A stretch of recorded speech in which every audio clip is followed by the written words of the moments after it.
All right, you're up. Good evening, ladies and gentlemen. The Select Board is called to order at 6:03 PM. This is a continuation of a joint meeting with the Budget Board for the remaining fiscal year 2021 Department Head Operation budgets. And I'm glad to see everybody here tonight. You guys are in order? Yes, we have a quorum, sir. Before we get started, if I could just ask for a motion to approve the minutes from the last meeting? So moved. Yep. All in favor? Aye. Thank you kindly. Thanks, Steve. All set? We're all set. And I'll pass this over to Laurie Smith. Good evening, everyone. And as Alan said, that we'll be reviewing the rest of the operational budget this evening, and if time is willing, I'm going to do an overview of our revenue as well. Mr. Turner asked at the last meeting about how much that we had spent on mailings.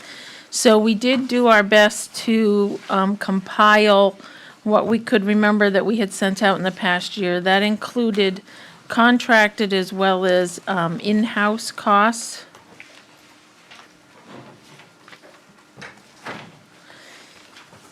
And I'm looking at this and thinking there was also another one.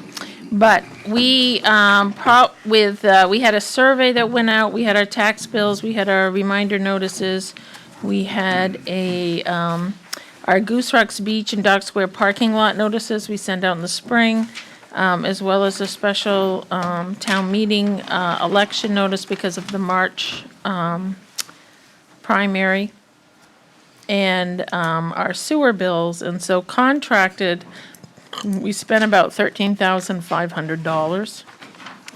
In-house, ones that we did, which were mostly postage and envelopes and paper, we've probably spent about $4,000 in the past year. So, combined, it's around 17. Okay? So tonight, we're going to start with our fire department. I'm going to ask Chief Everett to come up, and he does have a few slides if the selectmen might want to move to the side a little bit. We will be on page 111.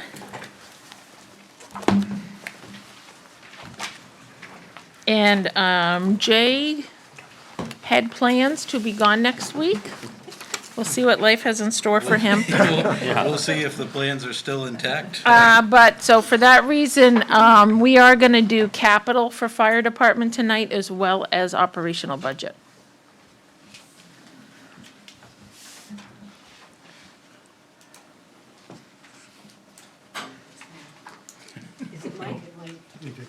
Knock on the door and just say it's, we're not doing it. The PowerPoint? We're smiling. Excellent. Test pattern. Colors work. Low resolution. Yeah. Negative. It's color striped. We're still smiling. We don't have Mike tonight. No mic tonight. This is why no one likes to go first. This is, I've got podium going into the projectors. Otherwise, GM.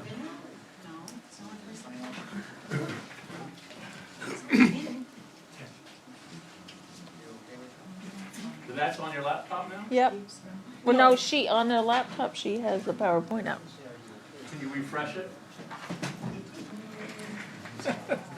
Without losing everything? I don't feel so bad. I'm thinking the same thing. Amen. I don't think any of us do. Yeah, that looks like it does. Hey, you got a good haircut, anyway. Yeah. Cleaned up. It's showing the wrong screen. You must be, you're on split screen, it's showing the wrong side of the screen. Because you have a desktop, it's just shifted over. Yeah, so, I'm not familiar with the computer. John. John,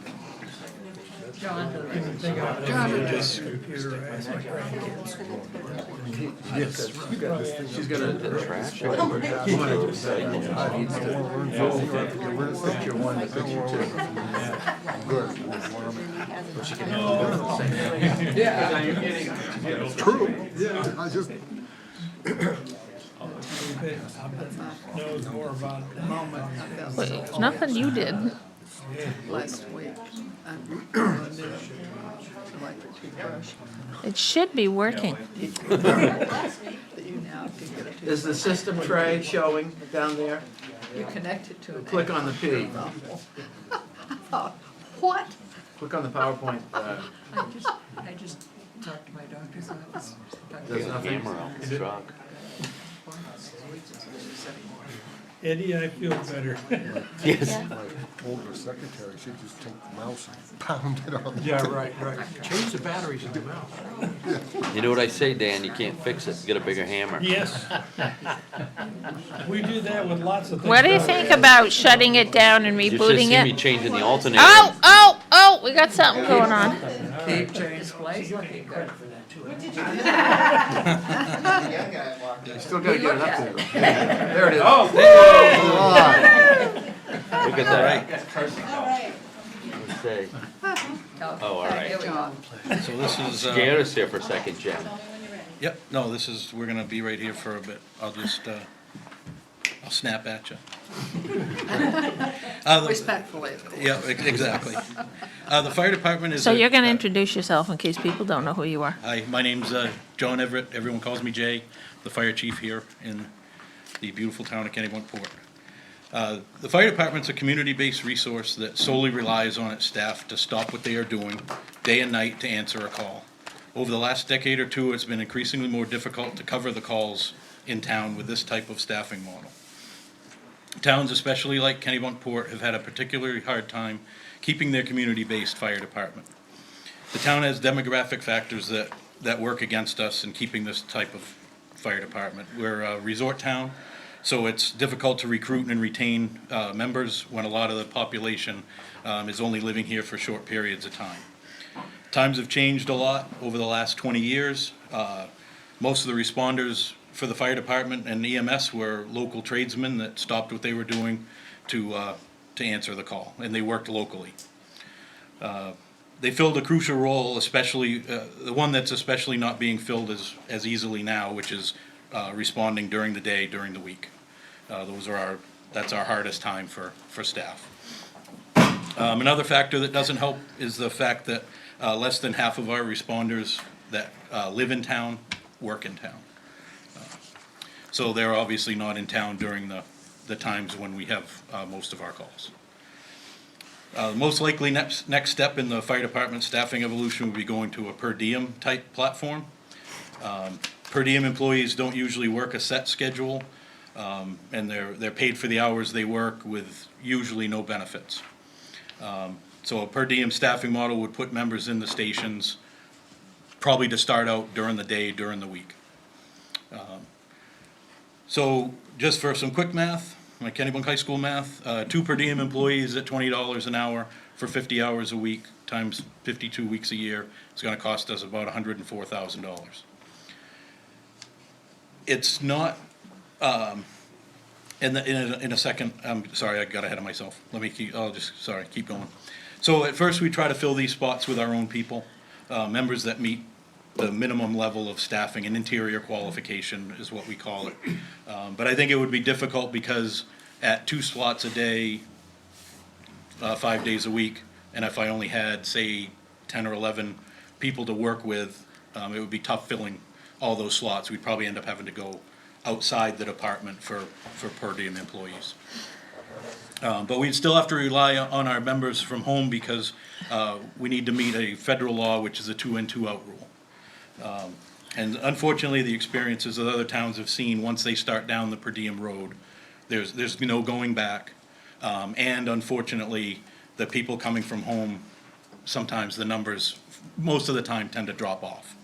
Yeah. So this operational budget, I'm not asking for any new programs or increases, and I'm not asking for per diem people at this time. I just wanted to update you in these next few slides of where the fire department is in relationship to being reasonably close to needing that, going down the per diem road. So this is what the law is. So I have to have at least 2 firefighters if they enter a IDLH, which is imminent danger to life and health atmosphere. They remain together and work together with contact, but I also have to have 2 of equally trained firefighters on the outside to be their rescuer. There's one, caveat to the rule. If someone's in imminent danger, if I say got there first or somebody got there first, they could effect a rescue for somebody in imminent danger. But other than that, I need to have the 4 people. So getting back to looking at a beginning per diem model, we'd only have 2 during the day. I would still need to have 2 to come out from home or work to make this work. Go ahead. So this was something I put up just to show over the last 3 years. The red columns are the number of calls we've had in each of the years. The pink is the number of calls where the 2 in, 2 out rule could have been in effect. Calls like an alarm sounding, smoke in a building. Obviously, if somebody calls and says they have a building fire, that would be one. And the last column on the purpley one on the right, that's the number of times we met the 2 in and 2 out rule. So you can see by the percentages, we're in the 50% range.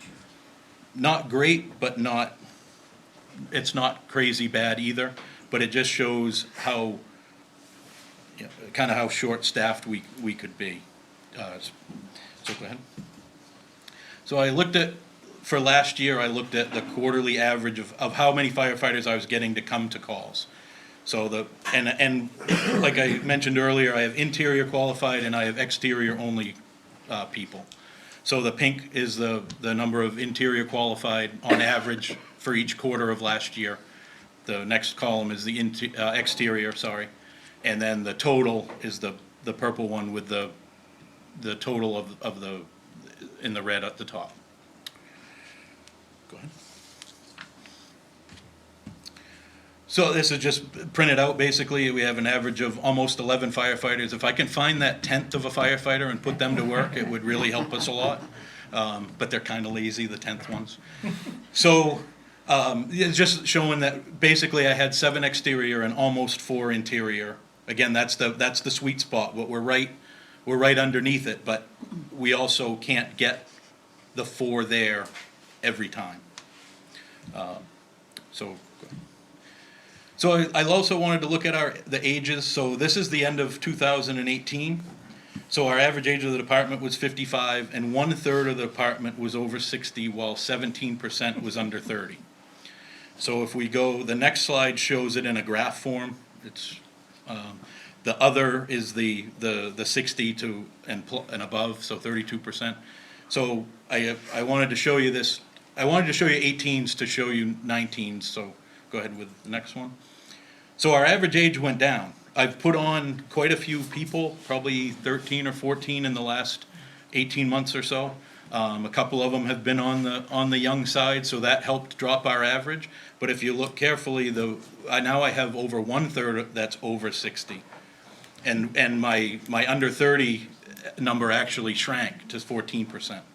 I had a bunch of people move to different groups, but it's just to show where we are as a department. Go ahead.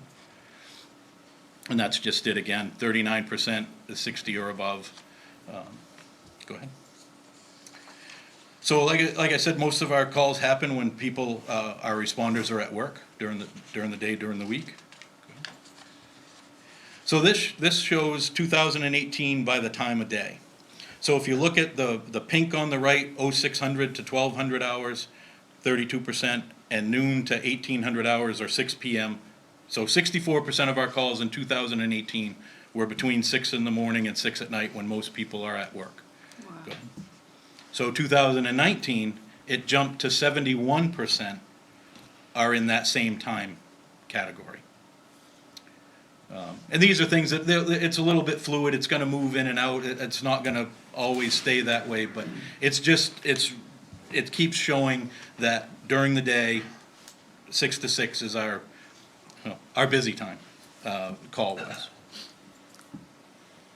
And this was just something to look at the calls based on the day of the week. And it's easy to say when there's 5 work days, that during the week we have our most calls, because obviously there's 5 days compared to the 2 weekend days. But you can see that it's a pretty steady mix of during the week.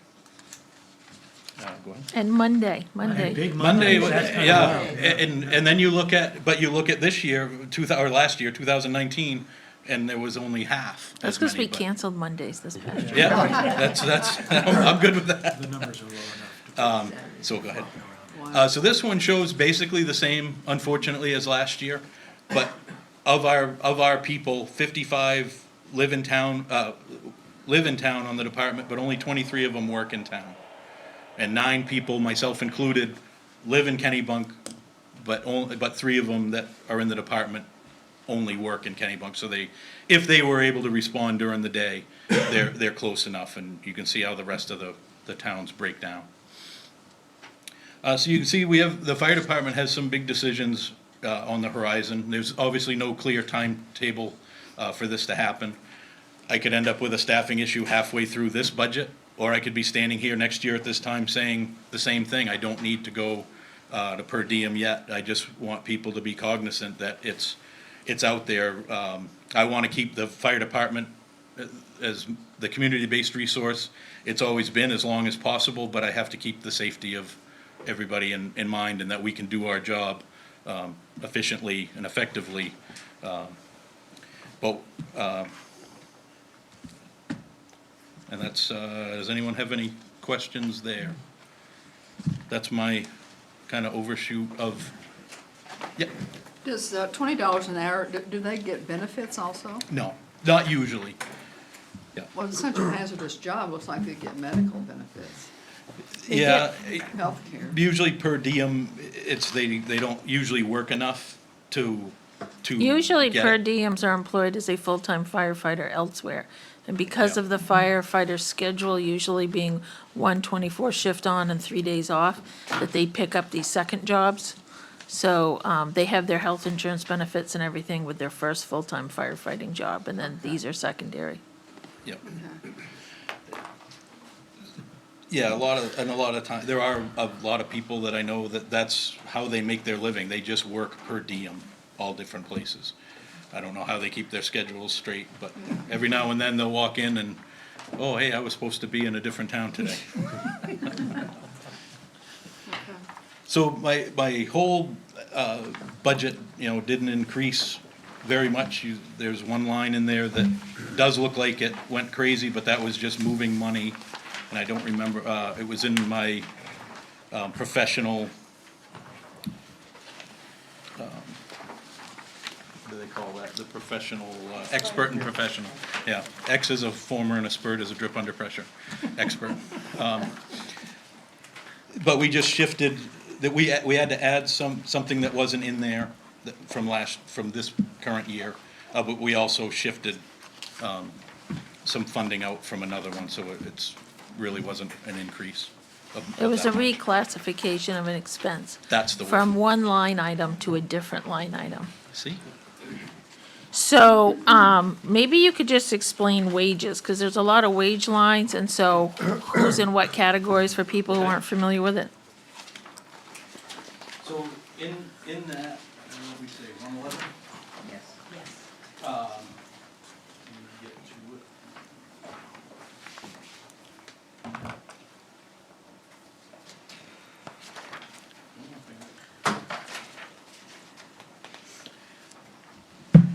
So the first part of it, it's my salary, it's the fire administrator's salary. We have some part-time wages in there for station engineers. They do truck checks and keep track of issues with the trucks and notify me, and I can get them fixed and things like that. It's a lot of maintenance stuff that people do. I have person that helps us out with data entry on some computer stuff on a part-time basis. That's in there. So that's in that category, 1001. Yep. And then we have a fire warden who goes over the forestry stuff and the permits and works with the wardens, the Forest Service. There's a small stipend for them.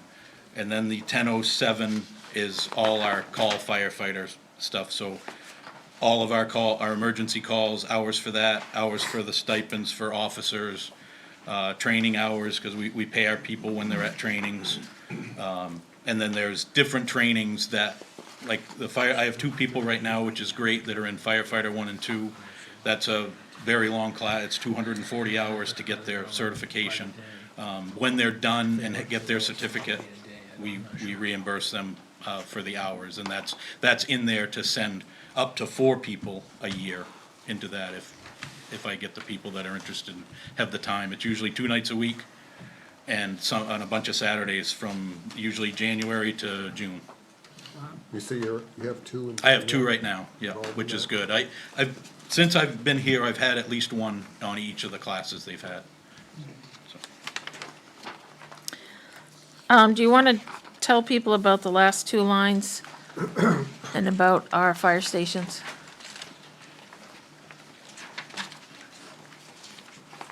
Oh, yep. So the 121? 121? Yeah.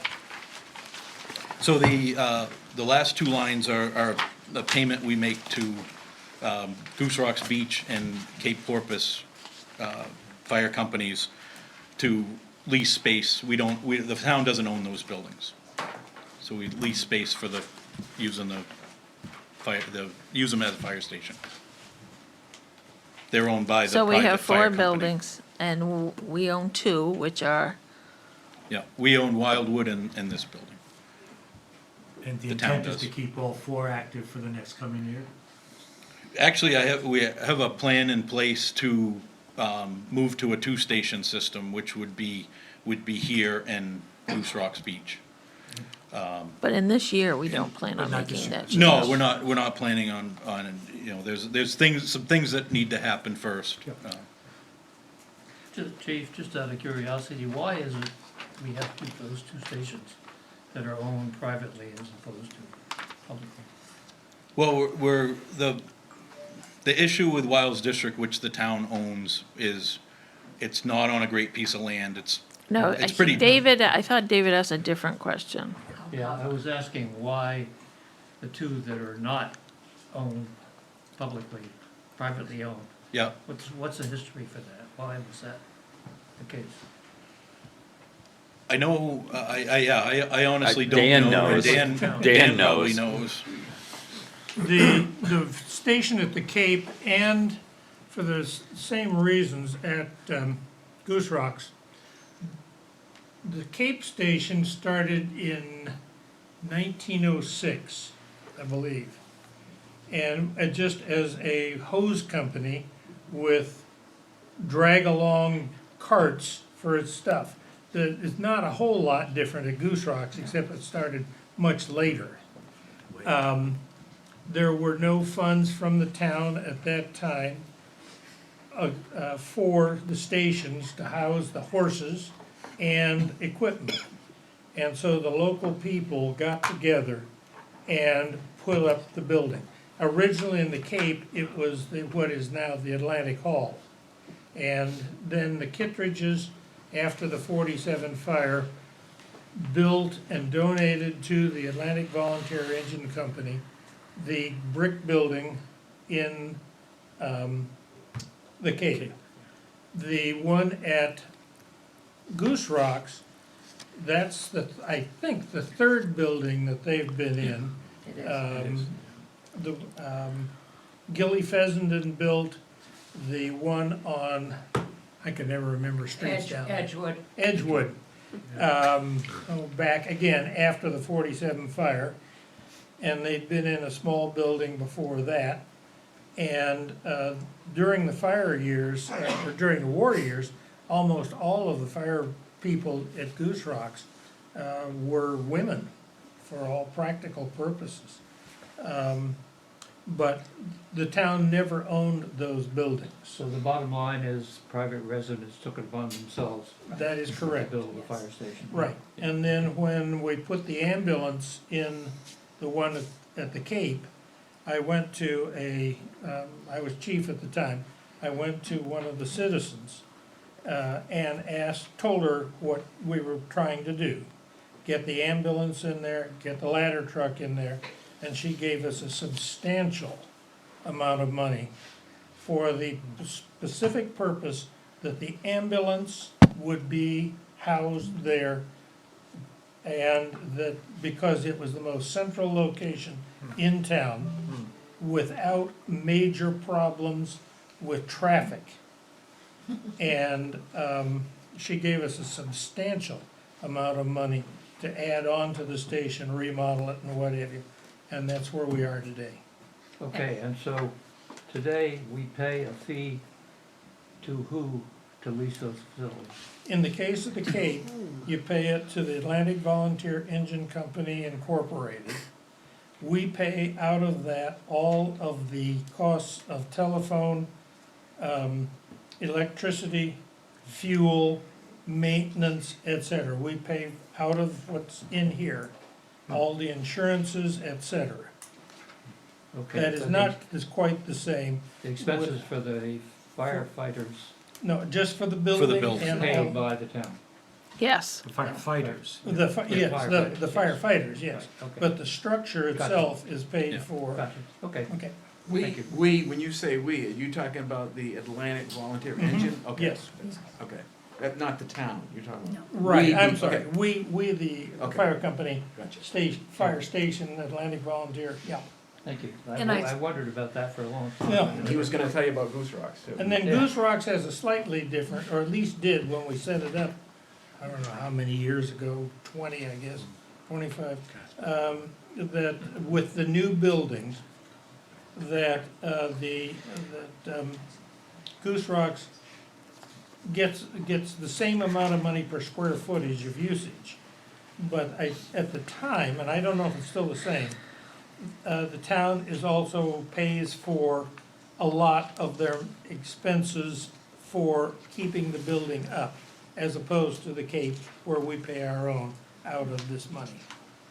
I stand corrected too, Dan, the original firehouse was on Edgewood, the one that Gil Yeah. built is on Wildwood. Wow. Right, yeah, that's, Yeah. And why did the town never opt to Purchase. purchase those properties as opposed to continue leasing? I don't think So- Was they it were ever an the option? So I think that I would prefer not to spend too much time on history tonight on these, but, I don't think the timing was right, that the companies and the town were both in the same place at the same time. and we have four very distinct fire chiefs, I know. fire I companies, read it. et cetera. Okay. And they just really weren't ready to sell at the time. There's a different situation all the way around. Yeah. It was all volunteer, and most of the volunteers lived in town. Yeah. Things have changed. Thank you. Any other questions? So the operational budget is here, and the chief didn't go into detail on each line item, but does anybody have any questions on any of those line items?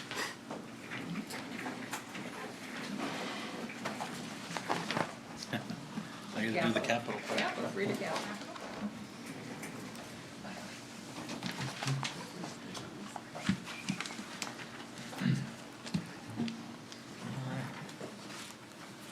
I guess I have one silly question. Yep. If we were to go ahead and hire per diem firefighters, how much of a change is that likely to make in the budget, or is that looking too far ahead? Well, the chief just said it would be over $100,000, so it would probably be more when we add FICA and benefits. The other thing is per diems are, in hot commodity, I would say. And a lot of communities are fighting for those same people. And so it becomes a question of hourly rates. And I know that, one town will like raise the hourly rate to get everybody to come there, and then somebody else will. So right now, I would say we'd probably be looking at $125,000. One of the other problems that often happens with per diems or paid departments and volunteers. Why should I get up at 2 o'clock in the morning to go out when somebody's getting paid to do it? And you tend to lose, and I've talked to many departments throughout the state, you tend to lose your volunteers because, the hell with it, I'm staying home and sleep. I'm not gonna get up or leave my job or whatever it is if somebody's being paid full-time. So that's a real, And certainly, I don't disagree with that statement, and that's why we have been working, and the chief's been working hard at trying to keep a productive on-call force. But, many have fallen before us, and we're very fortunate to be where we are. But we're just letting you know that that day is coming, and we're prolonging it as long as we can. The other issue with per diems is, certainly you're battling other towns and what they're paying, but also, we're dealing with a little thing called the coronavirus right now. And if towns and cities were having to shut down and have personnel, essential personnel stay, and people were sick, those people have full-time jobs usually somewhere else, and they would be committed to that. And so then we would not have those per diems available as much, and so that would create some other challenges. And that's one of the reasons you're seeing Kennebunk, our neighbor, go to more and more full-time firefighters from per diem. They keep adding them in each year. And I will tell you, as a Kennebunk resident, I see my taxes go up each and every year. Not just that, it's the police department over there too, right, Bob?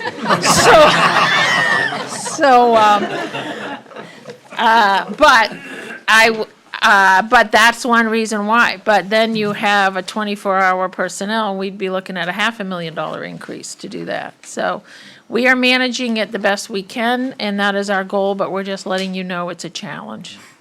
Most places start out with coverage during the day, during the week, and like Dan said, that eventually it dwindles, so then you're starting to cover weekends, and then you're starting to cover evenings and nights too, and eventually, like Kennebunk has been doing, is they're turning what was per diem spots into full-time town employee spots. Okay, so if we're going to capital, then we're gonna go to page 211. So, currently, my capital plan doesn't have any big expenditures for FY '21. The capital for the fire department focuses on keeping the current funding going for future purchases. So in the past, the town has always has funded smaller dollar amounts over a number of years to accomplish the same task, instead of me asking you for in a few years $1 million to replace a ladder truck, for instance. So you can go ahead and put the next one up, please. So one of the things in here is putting in $200,000 into a building account for renovations that we would end up needing to have at some point when we do push the button on per diems. This is just a conceptual plan of what this building would turn into. And so you can see the purple to the left is the meeting room we're in now, which would have the day room and offices and that sort of thing. We'd add one bay on to go to the two-station system like we're moving towards. We'd need to put one bay on this station to be able to house everything that we need within the two stations. So there's $200,000 for that. The total is just over $1 million for the reno here. 839,000. Oh, I'm sorry. I used what I had gotten from David that night. Okay. He gave you an updated one. That was 839,000. Oh, I Okay. apologize. So what's the total? 839,000. Jay? Yes. Does this plan include bringing the ambulance down here? There is room for the ambulance and what they would need for office space and storage space for their equipment. Yeah. My gut guess is it won't come here. That's not for us to talk about tonight, but But that's, Yep. But just in case, if that's where, we've built room in for it, so that if that's what happens, it's there. Why do you say that, Ron? Basically, they're happy where they are and they can get out of there. They don't have the traffic of North Street, et cetera. They're in the center of town, and my gut guess is that they would stay right there, considering the people who are running the show now and in the past. There's no reason to move. Good for me. It's close to us, isn't it? Yes. Close. So you're trying to get the new guy up to speed on all the histories. That's right, that's right. Incoming. So I also have in there, 35,000, which is year 3 of our, we're planning when we have to replace our Scott air packs when they're 25 years old. We should have, right now in the math that I've done, it looks like adding 5% a year, I'm gonna need about 280,000. And the $35,000 a year will get us there for the next, well, we're in year 3 of 8. And then also the 130 that's not always, but it's been being put into the large apparatus purchase account. So the little picture I have up here shows the 2 fire trucks there. The white one on the left is 23 years old this year, and when it's time to replace the ladder truck on the right, they were a year apart. So my plan is I'm gonna hold on to the engine 1 year longer, in hopes that, depending on what the market may have done to some Kittredge money, I'm hoping to use the Kittredge money to buy the engine, and I should have enough, if the 130 continues for the next 4 years, to then buy the ladder truck outright. Buying 2 trucks at a time, we can save probably 6-8% buying 2, and since we would be in a position to prepay, it would probably save us another 6 or 8% off, $1.6 million or so, 1.7. That's excellent. I have a question on the Scott packs. Yep. What's their life expectancy? Is it 25 years. 25 years? Yeah. So this 35,000 is not gonna go on every year, or is it? Right, we'll get to the 8th year and purchase them, and then let's look at way down the road, if I'm still here, or I've set the next person up to be able to look at it to say, all right, now maybe if we put 5,000 a year in for 25 years, or 10, whatever it might be. This was just a way to, again, to do it less catch up. painful. Yeah. Okay. Just to follow up to Alan's question, is it more the vehicle wears out, or is it more the technology has become obsolete, or a combination? It's a little of both, and also what NFPA recommends. NFPA recommends that we don't keep trucks. Could you say what NFPA is? National Fire Protection Association, they write lots of standards that, even though Maine is technically not an NFPA state, it's still a known standard that's out there, and we should be following. They own stock in the company, David, that sells the trucks. And that's the unfortunate reality, is that's who's on the NFPA boards that write these standards. It's vendors and, I mean, the old fire engines really look great. There's plenty of towns They're probably up not north many running miles old on 'em equipment, either. some of our old equipment. They're probably better built than the new ones. but you end up having less issues with newer stuff, less breakdowns. The truck in Cape is 30 years old, it's got a Han ladder aerial on it. You can't buy parts for it. If something breaks on that truck, I'm either gonna pay through the nose to have it machined, or that's gonna be the end of the truck. It's just, how it is, and you would think too that there's a better market out there for getting rid of them, and there really isn't. We might get $10,000 for one or something, it's not a lot. Interesting. Chief, do you use the online selling resource that Kennebunk uses? I looked at a different one called Municibid. I hadn't got on Gov Deals like Kennebunk did, and I am planning on doing that when it's time to move a couple of these trucks on.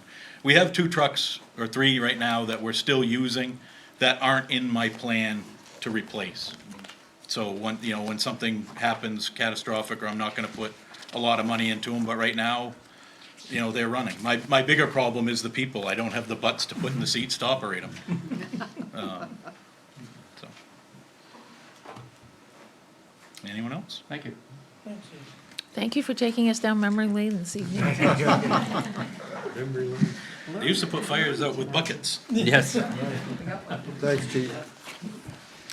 Another one's at that. So we are moving to page 131, which is the Harbormaster budget under public safety.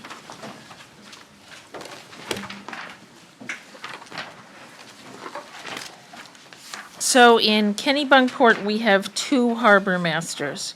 We share, through an interlocal agreement, the Kennebunk River Harbor Master with the town of Kennebunk. And we also have a joint position, which is Harbor Master and Pier Manager in Cape Porpoise. The same individual does both jobs. So the Cape Porpoise Pier is an enterprise fund, and the Pier Manager's salary is paid for through revenues associated with the pier. But a portion, we do 20% of the Cape Porpoise Harbor Master's salary and benefits are in our Harbor Master budget, and that's the portion we appropriate for those Harbor Master duties. So those first few line items are associated with the Cape Porpoise Harbor Master. And then under services, in 5024, you'll see River Harbor Master, and we split the cost 50/50 with Kennebunk for the River Harbor Master. They do the employment per ordinance, and they bill us annually for that. And so that's the cost associated with that position. Does anybody have any questions on Harbor Master? So 20% comes from these numbers, and the 80% is from fees at the pier? Yep. Okay, so Mike Claus is gonna get up and do solid waste budget next, which is on page 135. Hi, Mike Claus, Public Works. Your solid waste budget includes both trash and recycling this year. Your trash budget, we do have we've started a new 5-year contract with Casella, and we have an existing contract for disposal with Casella. That's part of a intercommunity contract that still has another 4 years to run, I believe. So those two contracts are set, and you've got the costs in there for that. You've also got costs for Household Hazardous Waste Day, which we do with Arundel, Wells, and Kennebunk over at the Sea Road facility in Kennebunk. And that is based on what our citizens bring over there. And we have a pretty good track record, so that's how that's budgeted. What's back this year is recycling. We've been with the Selectmen a couple times recently with some fairly long presentations about recycling. And that's how we got to where we are in the budget. So this is probably this is newer to the budget board than it is to the Selectmen. So I'm here really talking to you guys. We have a solid waste committee in town, and they have worked diligently on the issues of recycling, and we've taken a good look at it. John Dykstra, who you guys may know, is our chair and has done a lot of work. He's been before the Selectmen twice, giving pretty extensive presentations, and we've been at each of the elections this year, meeting with residents, talking about recycling, and we've been on trips to various places throughout southern Maine, looking at waste facilities and recycling. So we have developed what we think is a recycling plan that will give us our best recycling at a good price. And our recommendation, and it's based on what we got feedback from residents and selectmen, is to really focus on educating our residents about what good recycling is and what's happening in the recycling markets. So we'll go to the next one.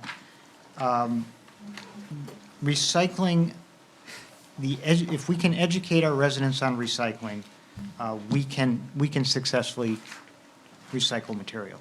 We did not, I don't think, throughout the country, not just us, but throughout the country, recycling had been done poorly the past few years. Markets changed overseas. A lot of our recycling was sent to China and Southeast Asia, and they looked at it and said, gee, you're not sending us good recyclable. We can't use it to make new materials. It's essentially trash, and they stopped taking our recycling. And markets, we lost a lot of markets. So what we found out was that if you're going to if you're going to be able to market your recyclables, they've got to be clean, they've got to be certain materials, and you've got to be specific about that.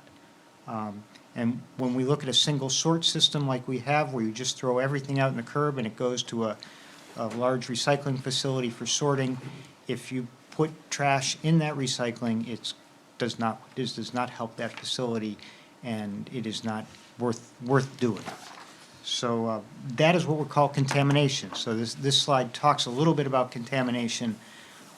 We estimate our contamination was somewhere between 6 and 20%, over time. We never had it tested because it was Oceanside was actually taking that material to wells. They were tipping it there and trying to manually pull out the valuable stuff there and then marketing it. But the material they did take up to EcoMaine, they thought was contaminated. But we really didn't, we don't have good data on what our old recycling was from a standpoint of taking it to a facility and have it graded for contamination. So we are taking an estimate as to what we think our contamination might be when we just start. We're going to work diligently to get that down to below 5%, which is the point where it actually becomes marketable as a good material. So that's our goal. We have budgeted for there is some contamination, but you can see that it goes way up. If you put trash in your recycling, they will basically charge you not only for taking that recycling, but for then turning it around and making it waste, because they have to handle it twice, move it around, and it's extremely expensive. So here is our recycling budget request. We'd like to go back for doing bi-monthly recycling, that's twice every other week, and placing it at the curb, single sort. Casella would pick it up, same as they did previously when we had single sort. We would work with Casella on tagging that material as it came out. If we thought it was contaminated, we would put a contamination tag on that. We can either not take it or give a warning and talk to the residents. We will probably go more towards the not take it approach so that we can save money. It then goes to EcoMaine, where it gets weighed and we will get and tracked. So each load that comes in, they look at it. If it's contaminated, they will put that on the load ticket, and we'll have a record of that. We estimate we're going to get around 350 tons a year of recycling. We estimate we have 2,800 tons of trash. These are estimates, but we will have good numbers once we start the program. We are looking at a contract where that would be, we would pay upfront $65 a ton for that recyclables.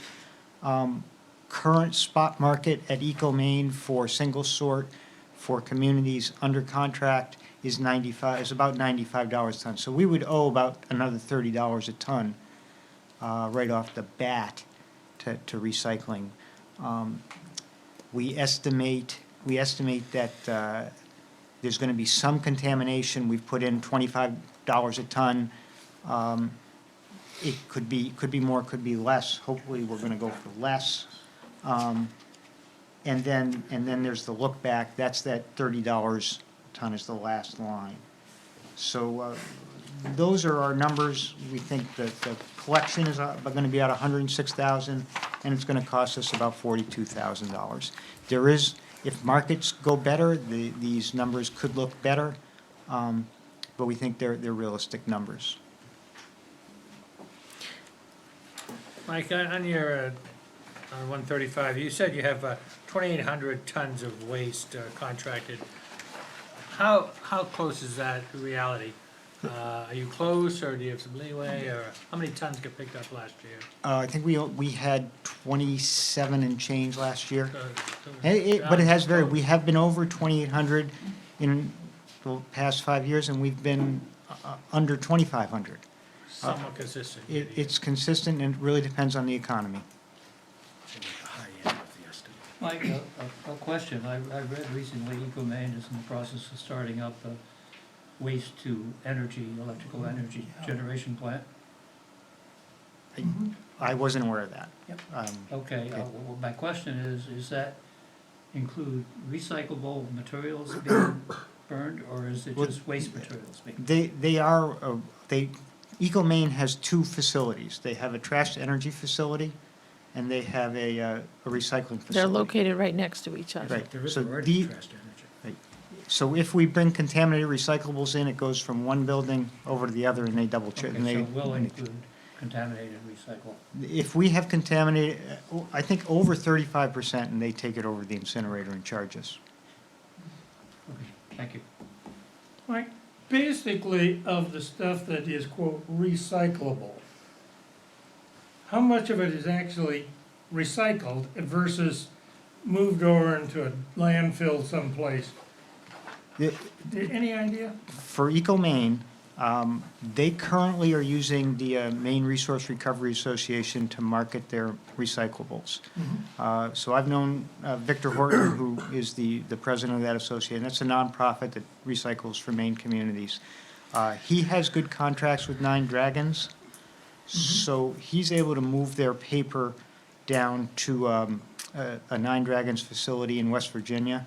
So that's how, mixed paper is about 40% of your weight of your recycling. And that's the big thing that's very hard to recycle right now, because you have to have paper mills that'll take it. And there are only a certain number of mills in the country that'll take it. Otherwise, it goes overseas, and you don't, once it goes overseas, we don't know what's really happening with it. But currently, they are able to market to Nine Dragons in West Virginia, or ND9 is, I believe, the correct name for that company. It's a division of Nine Dragons. And that's part of the reason the recycling costs are so high, because they got to pay those trucking costs to get it down there, and they're not receiving very much revenue for the paper. But if you can put out a clean product and get a reputation for that, you will have a market for it. Your cardboard is going to Quebec.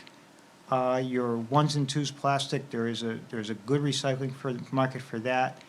And then your 3 through 7 plastics, really, a lot of times that'll get taken to another facility, broken up, and then sourced out to various places that use those type of recyclables.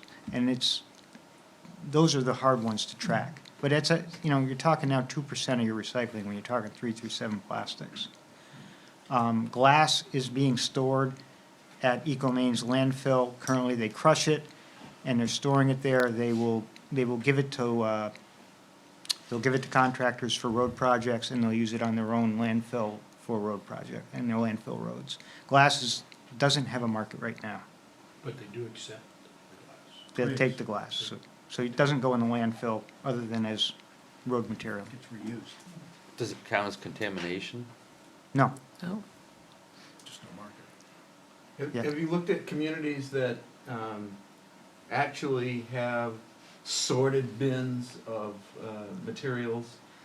So those are going, like Algonquin has sorted, and they market their own materials, and so that's a different marketing aspect. So yes, they have to go direct to the recycling vendor. If you do that, EcoMaine doesn't take, if we sort all our things and send them up there, they're just gonna mix them all together. So you're doing a lot of work for no pay. So anyway, we would have to work through the Maine Resource Recovery Association to do that. And they basically aggregate, if your small amount, So you would just have to store it until you had enough to market and then find somebody to market it for you. And the reason I bring it up, I had lived for many years in a town, 4,300 residents, very similar, sorted bins, everything went in clean. Every Sunday you'd see, it was open like 3 days a week, and everybody in town would be there on the weekend. And it's similar geography in terms of the size of the community. And I didn't know the particulars of how they market it, but I'm guessing that stuff was pretty clean in the 8 different sorting cycles they had. And if you went down to a Gunkwit Yeah. and looked at their facility, that is what you'd see, and Yeah. that is how they do it. But they spent well over $1 million for that facility, and they have, I think four full-time employees. I mean, the solid waste committee, because Kennebunkport doesn't have a transfer station facility, we are limited, and that's why we do curbside pickup. But the solid waste committee did weigh having a recycling center rather than a transfer station, because we wouldn't take waste there. Certainly, there would be some infrastructure costs as well as permitting. And you're right, if you want zero contamination, that is the way to do it. Have a recycling center where you have staff there monitoring everything that goes in. And so the solid waste committee looked at that model versus curbside. And so one of the goals they were trying to reach was higher participation rates. Yeah. And so they thought with curbside, there would be a higher participation rate. The other thing was, with the market being the way it is and life being a little uncertain, they thought that it didn't make a lot of sense at this point in time to put a lot of capital infrastructure in, choosing a piece of property that we could do that at, et cetera, when things could still be changing, and maybe we want to be a little more flexible at this point in time. That was also back when it was more of a market. It's like tougher on seniors too. So, in summary, there's no easy answers on recycling here. I think our recycling committee is committed to this, and we're going to try to make this succeed. We think we can make it succeed. We realize that we're asking the taxpayers to fund an addition to the budget, but from what we've heard, people support recycling, and we want to make sure that what they put at the curb actually gets recycled. That's our goal. Do you want to just talk about the intern as part of this budget? That's an So increase. we've also, we'll be paying for a summer intern. We've got $5,000 budgeted for that. It'll be working directly for me. There'll be a little bit of participation with the wastewater department and with the shade tree committee, but I think at least 80% of the intern's time will be dedicated to recycling and working on our education program and going out with me and my staff and talking to residents and making sure we have good recycling. So what you're seeing in this budget is the salary and wages for the intern. You're also seeing under services 2012 and 2019, that is for the waste. So you're looking at our tipping fees to Casella as well as our pickup costs for just waste. On the following page, you're seeing our pickup charges for recycling. So that's separated out, as well as contracted services and processing fees. So we talked about processing as well as contamination fees with Eco Maine. So we're dealing with Eco Maine as one contractor and Casella as another contractor in this process. As I noted before, I've taken out any funding for the cardboard dumpster at Dock Square parking lot, as well as recycling containers. We do have some education monies in here, and we do have monies in here for the continuation for Hazardous Waste Day that we do jointly, and then the landfill monitoring. So our landfill is still where it always was, up at Public Works Garage, but it is capped now, and we do have to monitor that for DEP. R.W. Gillespie is a geotechnical firm out of Saco, and they have been monitoring our facility since it's been capped, and will continue to do so. You test for methane being emitted, is that a test they run or We not? do not have, if we had a methane complaint, we would test, but we would actually want to try to monetize that, but for some reason, we have no methane. Or detectable methane. Any other questions or feedback on solid waste? Yep. Are you anticipating the corrugated that goes into the dumpster So we certainly will pick up curbside, yep, for the businesses as well as residents. I think that can cause some challenges for those downtown businesses, but we will be picking up, yes. But this doesn't start. Interesting comment. Interesting comment. I wanted to take 2 blue tubs up to the Kennebunk recycle last week. And I got there and I knocked on the door of the cabin and it was locked up and nobody was there. So I dumped my recycle there and they didn't charge me anything. And then you called all your friends? You didn't call, David. You said, free day! They'll get you in the end, Dave. Yeah. Thank you, Mike. Allison is next to talk about our public health and welfare budget, and that is on page 139. Hi, everyone. I'm Allison Kenway from Department of Public Health, and I want to thank you all once again for supporting the Public Health Department here in town. We're a pretty lucky community to have this department, and I'm very happy to be working there. The Public Health Office not only provides nursing care to our residents, but also assists with referrals to other services like physical therapy, occupational therapy, speech, hospice. We provide health and wellness education to the town employees and the community. The Public Health Office also assists town members with general assistance and social service needs. And we encourage everyone to please contact us if you have any ideas of how we can help the community with our services. Some statistics for our department. We had 1,292 visits, home visits last year in 2019, and we had 401 office visits for treatment in our at the office. And we had 261 loan equipment exchanges for medical loan equipment. I have a question. Sure. On the 401 treatment, what do you do if you? So when you say lots of treatment? people come in, they might need sutures taken out, stitches removed, blood pressure checks. Some people come in just not feeling well and they want some advice, dressing changes, a lot of blood pressure checks. People come in asking advice for how to take care of a family member at home, what services are available in the communities for home care things. So we kind of connect them with all those services. All great things. Yeah.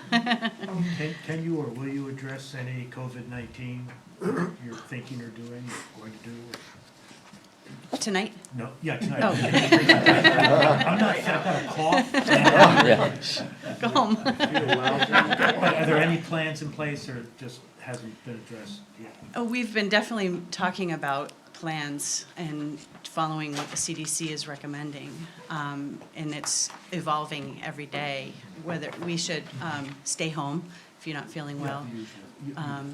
Prepare. So we did put something out a week and a half ago Yes. to the public, giving them advice and referring them to CDC about measures they can take to safeguard their own health. In terms of our own internal, so when you say what plans you have, I mean, there's the public plan and there's our business plan. And so we are also making plans internally in order to maintain operations, especially for public safety response. And then in terms of the public, I mean, we haven't put a lot of other information out there because we think the CDC is doing a great job at that. And people are being inundated with a lot of information, and it tends to be repetitive. We are working closely with the school department as well as the budding communities in terms of public gatherings, and you'll be hearing more about that in the near future. Specifically for testing, that's beyond anything that. Testing we would is do. beyond This us. I would mean, be- people should go to their physicians. So Call. Alice. Call the physicians first. Yes, they should call their physician, sorry. And their physicians are the ones working with Maine CDC on testing based on symptoms. And, you know, Allison has been getting a lot of concerned questions, especially from the older population in town. I think that people have good reason to be concerned, and that people should not be going crazy and taking all the toilet paper. That's not going to help you survive this. But I think some of the things that, you know, we're hearing is to be very careful about what social interactions you have, who you're choosing to be with, who you're choosing to have visit you, to use technology if that's available to you to communicate and visit with people, and to make sure that they have their medicines stocked up. So that they have what they need at home, not only because they might be quarantined for a while, but because there may be challenges in getting that medicine in the future. And using good common sense. But, none of us can control the future, but we can do what we can to mitigate it. And social distancing is the key. Thank you. See you guys. Go to the next. And then you can move on to, yep. So some goals for our department this year, we're gonna continue to provide medical care to town residents and guests. Okay. Continue with general assistance and social service needs for the town residents. Okay. Continue to work with the Maine Healthy Beach program to monitor the water quality of Goose Rocks and Colony Beach throughout the summer. And continue to work with Parks and Rec, Graves Library, to provide senior enrichments and activities for health and wellness and education to our town seniors. And to continue to provide employee wellness classes and challenges to town employees for wellness throughout this year. And continue to collaborate with the Health Council to provide baby boxes to new babies born to residents of Kennebunkport. Last year was our kickoff year for this program, and we had 17 babies born last year. One of them So- was mine. I know. It's a great program. And we actually passed the box on to Oh, great. another family that's been. What's in the box? Everything. Everything from diapers to formula. I think there were clothes in there. Yeah. So it was actually called a fin bin baby box, and it's a cardboard box that is, it's like a small bassinet that you can use in your home for the first few weeks to months of the baby's period of life, and they can use it, like, it has a little mattress in the bottom. It's also filled with some homemade goodies. Some of the ladies made hats and sweaters and had diapers. They had gift cards, some baby books, a library book. It just had a lot of neat stuff in it. So. And it's a great chance for the public health nurse to reach out to a new family. Right. And that we do more than take blood pressure. And so, make that connection. Also going to continue to work with the Healthy Brain Initiative to try to learn about the impacts of Alzheimer's and dementia on communities. It's still a lot to learn. I have a lot to learn. And stay tuned for some programs coming to our community as long as the coronavirus cooperates. We'll have some in the near future that we'll be talking about Alzheimer's and dementia. I've also started the process to become a CPR and first aid instructor, so I'll be just another community person that can help certify people or instruct people along with chems. So, all right. And do you want to talk about the other training that will be in the future? In the future, I am in the process also of becoming a certified foot care nurse, hopefully to help a lot of, well, it's for any age group really, but a lot of seniors struggle with foot care issues with improper shoes fitting, nails, wounds, all kinds of things. So I'm in the process of learning that so that I can go to people's homes in the community and help take care of that. That's really great. So, it was supposed to happen next month in Seattle. Oh, No, we're not going. I don't blame you. So we will postpone it a little bit longer.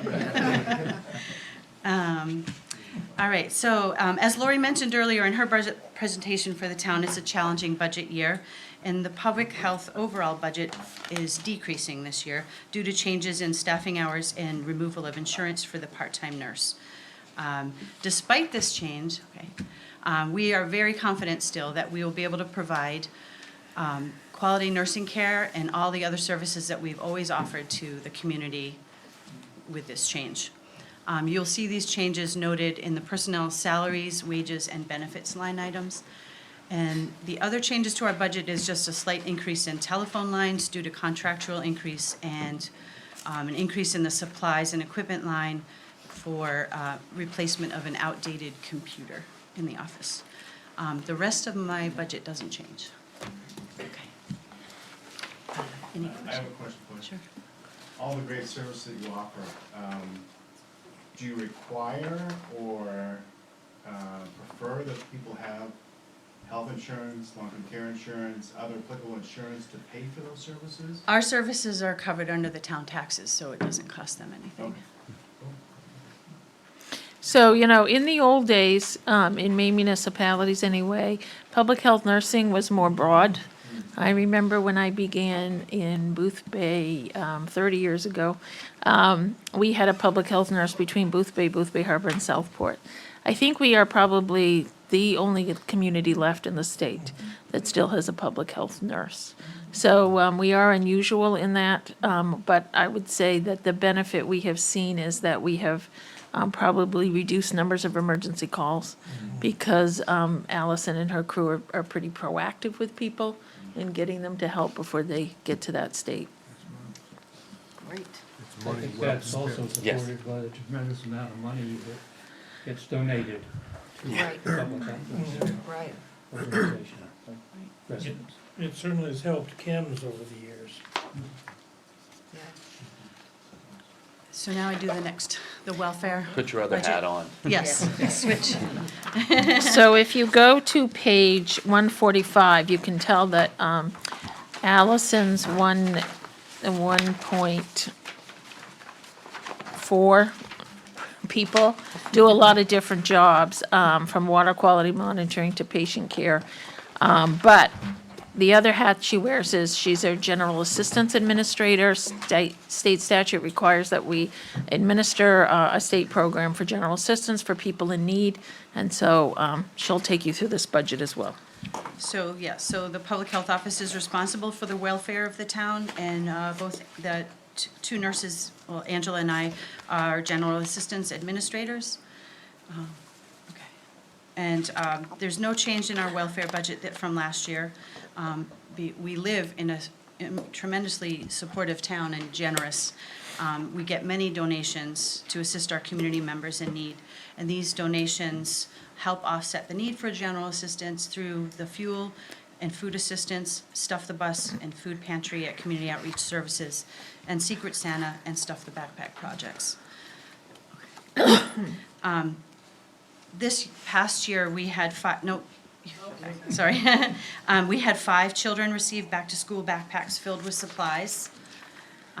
We had 5 families that participated in Secret Santa that supplied toys and Christmas gifts to 6 children in town. Food vouchers and food boxes are delivered to us, to my office, by request from Community Outreach Services, and we had 44 boxes of food delivered to town and 50 vouchers for food of fresh produce and meats and dairy from Hannaford's, and that totaled $1,250. Many of our residents also visit the Friday morning food pantry that's in Kennebunk at the St. Martha's, and they also visit the Alfred Shelter on Tuesdays and Fridays. Fuel assistance, we've assisted for the fiscal year 2018-19, so last year, we had 16 families with fuel assistance totaling $6,374.52 between oil, propane, K1 pellets, and electric heat. Our fuel account is funded by the generosity of this community, and I thank everyone so much for supporting this valuable fuel account to assist those members in need. And then general assistance, we had 7 general assistance requests with the applications, but only 1 actually qualified for assistance through the state. The others, we were able to assist with all of those donations with either food or fuel assistance or the general needs account. So, okay. Any questions? I just wanted to make a comment. I think over the years, I've seen where the donations used to come in earmarked specifically for one of the programs or the other. And it really helps you, and I understand, is to don't specify where it goes. Send it to the nurses and let them put it where the need is. So, we don't end up with, a shortfall in one area or another. So whenever anyone is so inclined to donate, just do it to the nurses for general use, and that takes The care of general needs account, yeah, general because that needs. can go to fuel, fuel. it can go to wherever- any wherever other the need is the greatest. need. There was another question? Good call. I just, from what I've read, it looks like we don't have any people who are classified as homeless. I don't know of any homeless. Okay. There might be someone living at someone's house that doesn't actually have a home, but that I don't, I mean, usually I find out if someone's needing somewhere to live. Okay. But I have a question. Sure. With all these services that you're offering, all these outreaches, do you coordinate with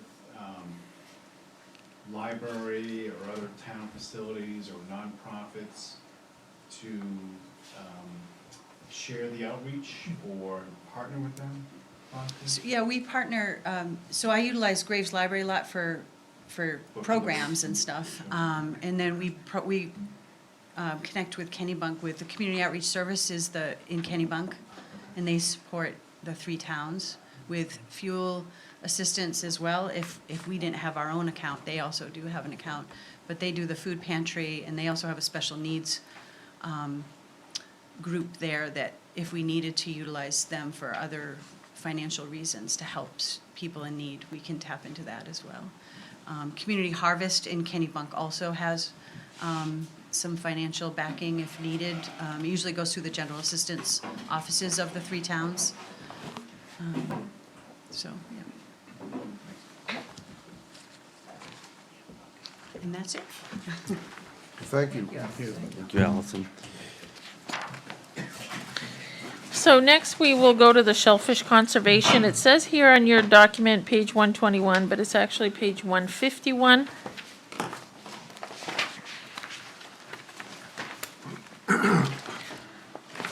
So we have a part-time Shellfish Conservation Officer. You have to be certified by the state of Maine. Our individual works for the town of Wells. Their shellfish season is opposite of ours. They have a winter season and we have a summer season. So what you will see in here is the salary and wages for that individual, as well as some small money for operating supplies and travel. Our shellfish warden is Everett Leach, and he patrols as well as assists with the licensing. The licensing goes through the town clerk. And we regulate how many licenses and for what period of time.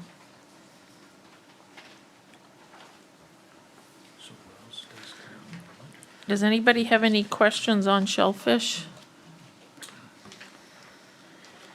So I'm going to go to another exciting budget.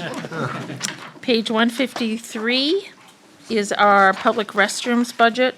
So this takes care of both our Dock Square restrooms, which you're very familiar with, down in Dock Square parking lot, as well as it says public facility upgrade. That's a porta potty. So we have rental of porta potties, mostly at the beach, for the summer months.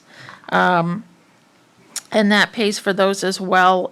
We do get a transfer in from the Dock Square parking lot enterprise fund in our revenue lines, so that pays for the Dock Square restrooms. So it's a wash in terms of tax commitment. As opposed to a flush. As opposed to a flush. Yes. Can we get our stock from the toilet paper? We haven't ordered our stock for the spring, so Say, hopefully we'll go out and collect some dry leaves. I saw them out there. Stay away from poison ivy. So I'm going to invite Mike Claus back up again for page 155, which is the Public Works budget. So, are we gonna do mine? I had a couple slides for you, maybe. maybe. I didn't give her any slides. I didn't get any for you. I had capital slides. Oh, what do we, I'm sorry. We're not doing capital Oh, tonight. This is shade tree?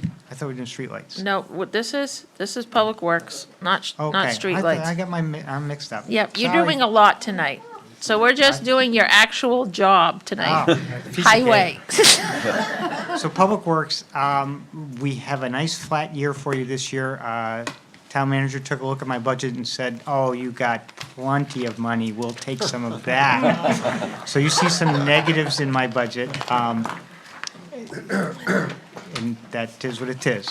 We have, there are some pluses in the admin costs, just employee costs, that are costs of healthcare and employee raises.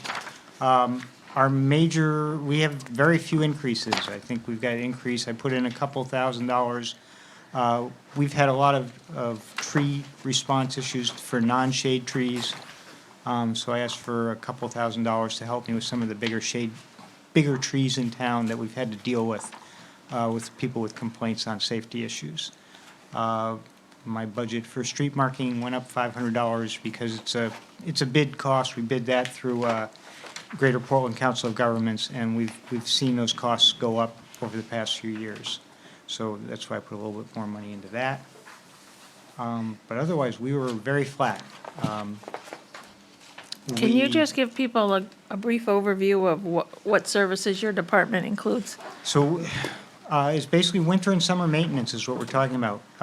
Our winter maintenance, you see us out there plowing.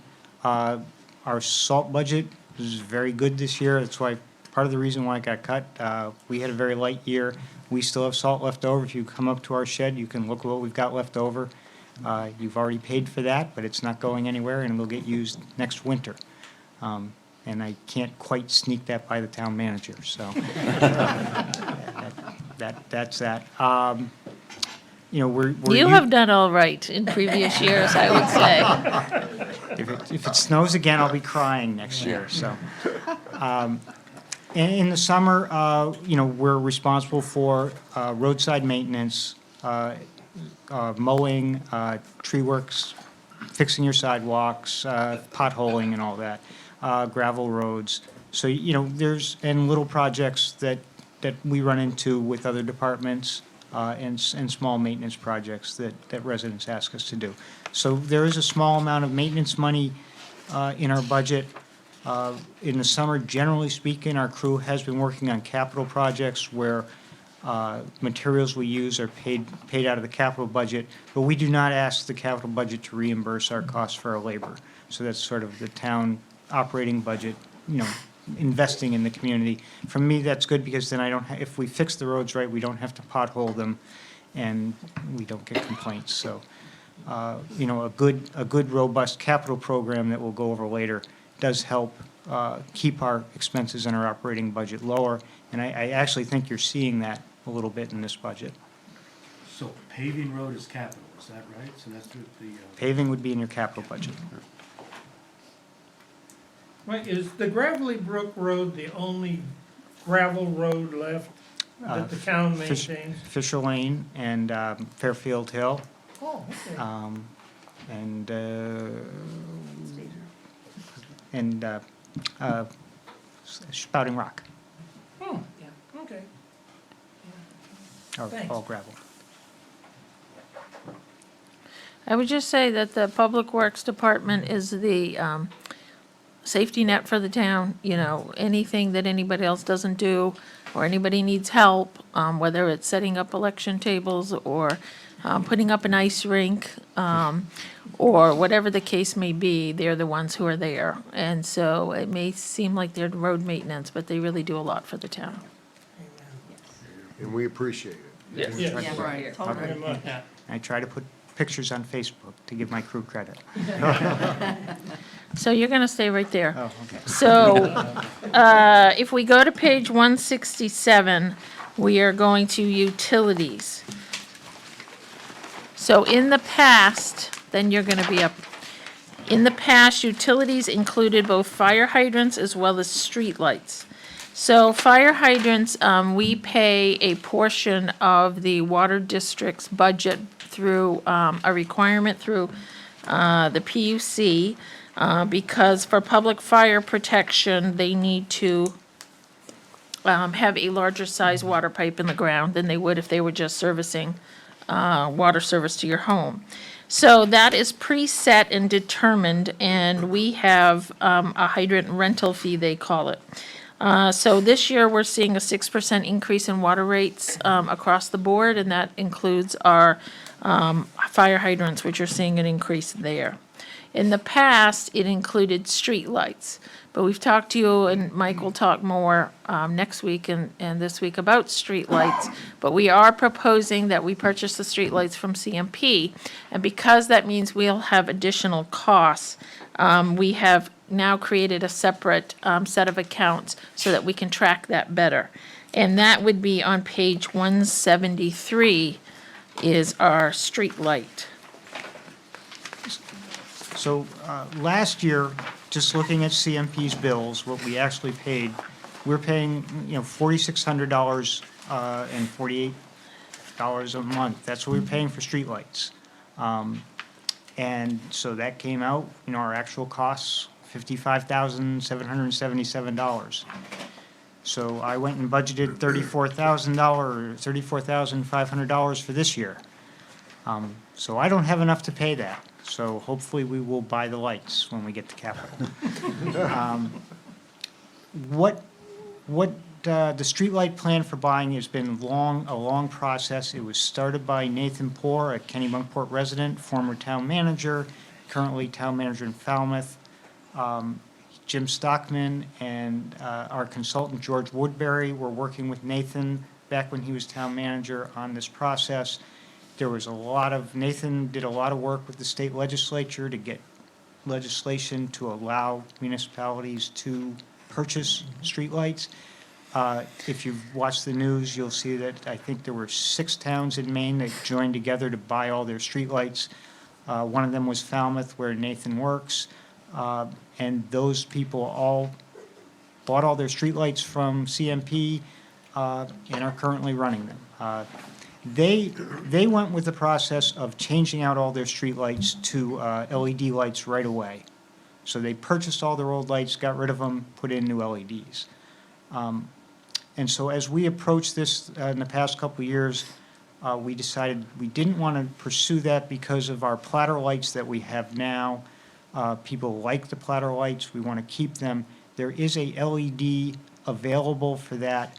Can you just show them where a platter light is in case they don't So on know? these 2 slides, the two on the right are platter lights. One is a fairly new high-pressure sodium 50-watt platter light, and the lower one is a 1920s vintage platter light. Is it? And that was a 105-watt incandescent. We had a couple 205-watt incandescents, but for the most part, we have 177 of those old 1927 lights in town, and they are still ticking. So If it ain't broke, don't fix it. So why don't we go to the next slide, and it will show you, that's just a list of all the different streetlights we have in town. It's kind of, I know it's small type, but if you look, there are basically 2 lights that are prevalent, and those are the, and they're both radio waves. The 177 units means we have 177 of the old incandescent open 105-watt lights. That's that platter light you see all throughout town. Above that, we have 63 of the sodium special radio waves. Those are the 50 watts. Those are the ones CMP has been replacing over time. So the top number there is, at each one of those, is the electricity cost, $1.30, and then below that is the rental cost. Every month you pay $14.49 to have a high-pressure sodium platter light. Every month you pay $8.31 to have a 1927 platter light out there. So if you think about it, you've been paying, and you haven't been paying $8, it's gone up over time, but we've been renting those lights every month since 1927. You have paid for those lights hundreds of times over. It has driven Jim Stockman. Jim Stockman had blonde hair. Look at him now. His hair has turned gray because of that. So I think it is Jim's dream not to rent those lights. So we propose to buy them. That will get rid of that cost. We will have to maintain them. We're looking at either using Kennebunk Light and Power to contract with them, or On Target, which is a private company, and we still have to talk to both those companies. Currently, On Target services all those other 6 towns that have purchased streetlights. And Kennebunk Light and Power is looking, currently Kennebunk Light and Power obviously does all the lights in Kennebunk. They do the lights in Lower Village for Kennebunk. They're looking at going to Wells, and they're considering working with us also. So that's in maintenance. Go ahead. So what we've been renting is a fixture, a bulb, and paying for service. Is that the Right. whole nut right there? Right. So we're gonna eliminate 1 and 2, and we're still gonna have to pay 3. Correct. So that, But are they replacing the bulbs and including that, currently, replacing bulbs and including the replacement as part of the rental? so let's say you have 105, this is an issue we have with CMP, and we're going to try to resolve it. You have a 105 watt incandescent light, take that out, put in say a 19 watt LED. They have done that, but they have not reduced our charge for that. They should, and they realize that, but they have not done it. Because There's no compelling reason for them to do that. No, there isn't. We're working to track that maintenance we're asking for some maintenance records and. Okay, good, and all that's that. what I. So that's underway with our consultant and dealing with CMP. Thank you. If that's good, we'll. I think you have one more, don't you? One more. So this just to give you an idea where we're at, this is a bill that we get from CMP, our summary. That electricity charge is $1,200 a month. That's what we're going to pay going forward. If we do get things converted to LED, that will go down, and we will make sure, that will be part of our consultant and working with that to get that number down. That top number will go away by the rental cost. We will still have to pay a distribution charge, but that's a standard PUC set charge, and that's based on the wattage also. So that'll go down. And these are the numbers that we're going to work with going forward. We have budgeted for, we hope to be able to do this July 1st, to do a quick turnover this, but with town meeting vote in the middle of June, I can't sign contracts till after that town meeting vote. So if we can get it done, we'll get it done, and we will have the paperwork ready and to buy it so we could start owning the lights on July 1st. If we can't, we may have to rent for 1 month, and I have $3,500 budgeted for that. Does anybody have any questions on the street light piece? Just who's gonna replace lights when they need to go out now? So we would hire, that would be the $8,000 in contract maintenance, and it would either be. We're gonna get you a ladder, Alan. Come on. I would do it, but you I'm need pretty good at that. you need to be certified by CMP to do it. Okay. Go Knights. Yeah. How many people do they require to change the bulb? CMP probably a lot. I'll ask KLP. Am I good? Thank you, Mike. Thank you. So next we have Carol Cook, our Recreation Director, and we're going to page 177 for the recreation budget. Good evening. Lori already introduced me, Carol Cook, Director of Parks and Recreation. I'm happy to be here this evening. I'm happy to report to you that we're alive and well. We have some slides to show you, just a few, to more or less prove to you, I guess, that we're trying to live up to our slogan of community happens here. So I'm going to just talk about a couple of things, and then Brees is going to come up. He's the Assistant Director for the department. He's going to come up and do a couple of other slides, and then we'll be all set, because we only have 4 slides for you. Next, please. So a few years ago, I guess it was 2 years ago now, we've had 2 years and, where we have a special revenue account. What that means, we wanted to explain for anybody that might not know the difference between our operational budget and the special revenue budget. The operational budget covers the necessities of running the department, which includes the salaries and benefits. As you see there, and you can see on the pie chart at the end of our budget in your booklet, that accounts for 94.82% of that budget. And it is 61.81% is the salaries and 33% is in the benefits. So I guess without cutting a person, that is a little difficult to change much. I did want to also just point out the fact that of our 8% increase overall, the largest percentage is in the salaries, and that is due to the fact that they are going to increase by the contractual 3% increase, along with some market rate adjustments that Laurie has calculated, just based on surrounding communities and around the state. And responsibility levels as well with the positions. So the operational budget, in other words, the part that comes from the taxpayers, also includes the utilities, the repairs, the maintenance. And I just wanted to point out one positive note is on the utilities, our electricity request has gone down pretty dramatically.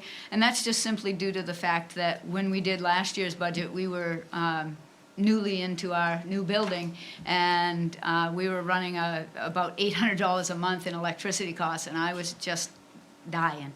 But we figured it out, and so now we're in the $300 to $350 range and feeling much more comfortable with the fact that that's heat and electricity for the building. Oh, and cooling. And then supplies, equipment, and services. The special revenue account, on the other hand, is not actually handled through the budget board, it's handled through the Board of Selectmen, and it is basically an enterprise account, and the obvious intent is that revenue exceeds expenditures.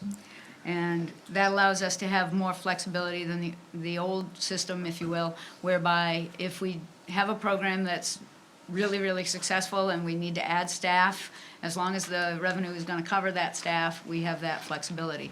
Or on a lesser degree, if we needed to have additional equipment or anything else, it could all be included because we would have more revenue coming in because of more people involved. So the good news, the last note there, last year our projected revenue actually exceeded our projected number, if you will, by $23,000. So that's definitely a positive.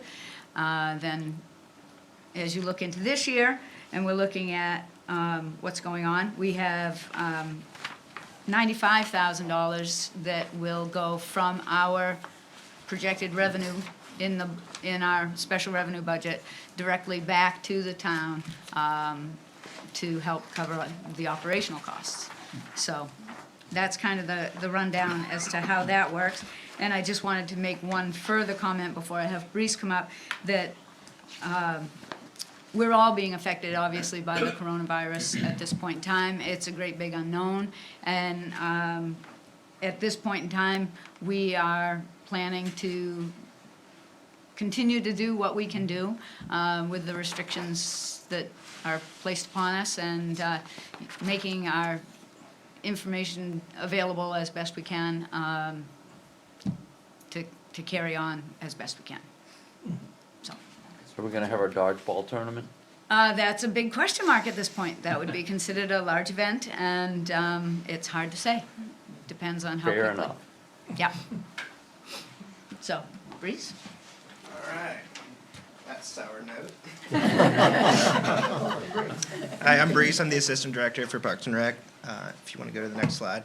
So for the state of the department, I wanted to start with revenue at a glance. If you look at the red column there, that's our fiscal year 18, where we made $185,000. And looking forward, fiscal year 19, we bumped that way up to $255,000. Part of that is, if you look at the registrations, if you go back real quick. If you look at the registrations at a glance, the total went up from a little under 5,000 to a little above 5,000 registrations, and a lot of that were new registrations that we didn't have prior. So if you look on the other table there, it says the first time registrations, there was only like 270, and then that got bumped up also to 442. Is that an annual thing? They register each year, or what? So that's like new accounts. So if you were to not have an account with us and you were to make an account, that. And I think John's question is, are we seeing that increase on a regular basis? And we're just comparing fiscal year 18 to 19? Yeah. Because in fiscal year 19, we had the new building open. Yeah. And so we've had an increase in programming and registrations and revenue associated with that. But that's a one-time, once you're registered, you only pay the Yes. 3 years. So that's obviously going to flatten out as we saturate Yeah. the registrations. Other ways of making money? Yeah, and we're right here, new revenue sources. Perfect. So we just decided to start renting out our space. We had started at a pretty base rate, and it was, as of January, we had 5 birthday parties. They were all birthday parties. Other than one, there's a campaign kickoff, which hasn't happened yet. But that's just a small sample of what we could accomplish later if continuing to rent those out. For our senior luncheons, previously all of the proceeds went to SMAA, and we had no capability of capturing any portion of that revenue because we had everything catered. Now we're looking at possibilities of making our own meals and then being able to capture that revenue ourselves. So, for instance, it was this Wednesday. Yesterday.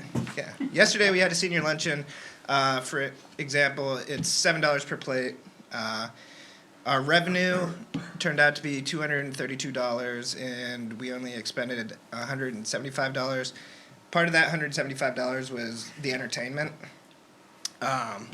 So the excess revenue was $57. That would have gone to SMA, but instead we got to put that in our pockets.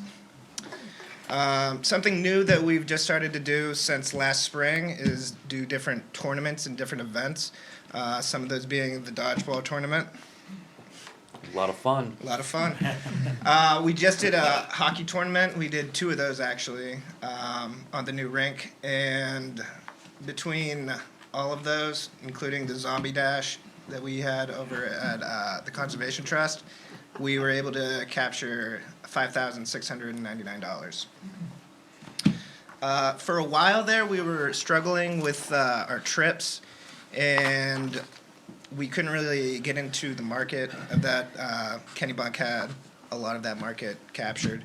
So we started to try to think outside the box, especially our new programmer, Corinne. So for fiscal year 18, we had $1,500 worth of trips. Fiscal year 19, it was $2,200. And then right now in the middle of fiscal year 20, we're looking at over $5,000. A lot of those, we were trying to rebrand the trips, and we're now calling some of them excursions, and some of those would be like going out to different islands that you previously couldn't make it out to unless you had a boat. So we're looking a lot better than what we had been before. With the concessions of the new rec building, for fiscal year 18, we just had under $1,000. 19, $1,300, and in the middle of 20, over 2,800. So, that's all I have. G, you have any questions? Sounds good. You guys are doing a good job. Thank you. Appreciate it. So as Carol said, the special revenue budget is adopted by the Board of Selectmen. But if you want to see what it would look like, because we do the special revenue budget in concert with the general fund budget, so we know that we're gonna match, and that's on page 182, so we do include it in your budget book. And about 30% of the operating budget is covered by a transfer from special revenue as a revenue to the general fund. Yep. Any questions on recreation? So if we jump to page 195, we have the Goose Rocks Beach Advisory Reserve.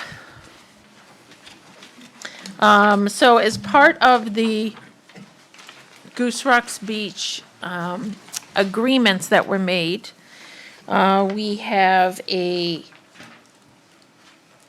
about 65 different property owners that joined the beach use agreement. And as part of the agreement and ordinance, the town is required to put $2,000 per property into a reserve account to be used for beach maintenance and various activities at the beach. So that means we need about $130,000. So what we do is we call this a reserve account because we budget a certain amount of money each year. And the point is to cover the activities that we see for that year, as well as make sure that we're maintaining our balance of $130,000.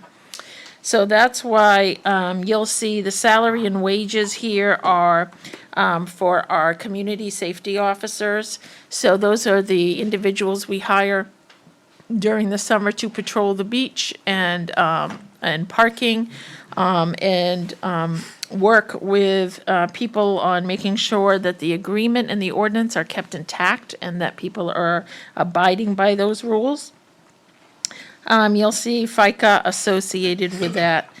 The expert and professional, we have a $2,000 in there for water quality testing. So as Allison talked about, we are a part of Maine Healthy Beaches, which is a voluntary program, but we do water quality testing at the beach on a regular basis during the summer, and we put notices out if there are high levels of the bacteria. We also have, over the past couple years, done additional watershed testing, and this past year did DNA testing. Some of that was supported by Maine Healthy Beach, and some of it was supported by town. We are looking to go into a reduced level of testing for this summer as we analyze the results from the past year. But we do budget some each year for water quality testing at the beach. And then we have, you'll see $10,000 in this account, and that is, it says increase to balance the Goose Rocks Reserve account. So that's my estimate based on where we will end the fiscal year and how much we will need to keep our $130,000 balance. And then you'll see Goose Rocks Beach advisory expenses of $3,000.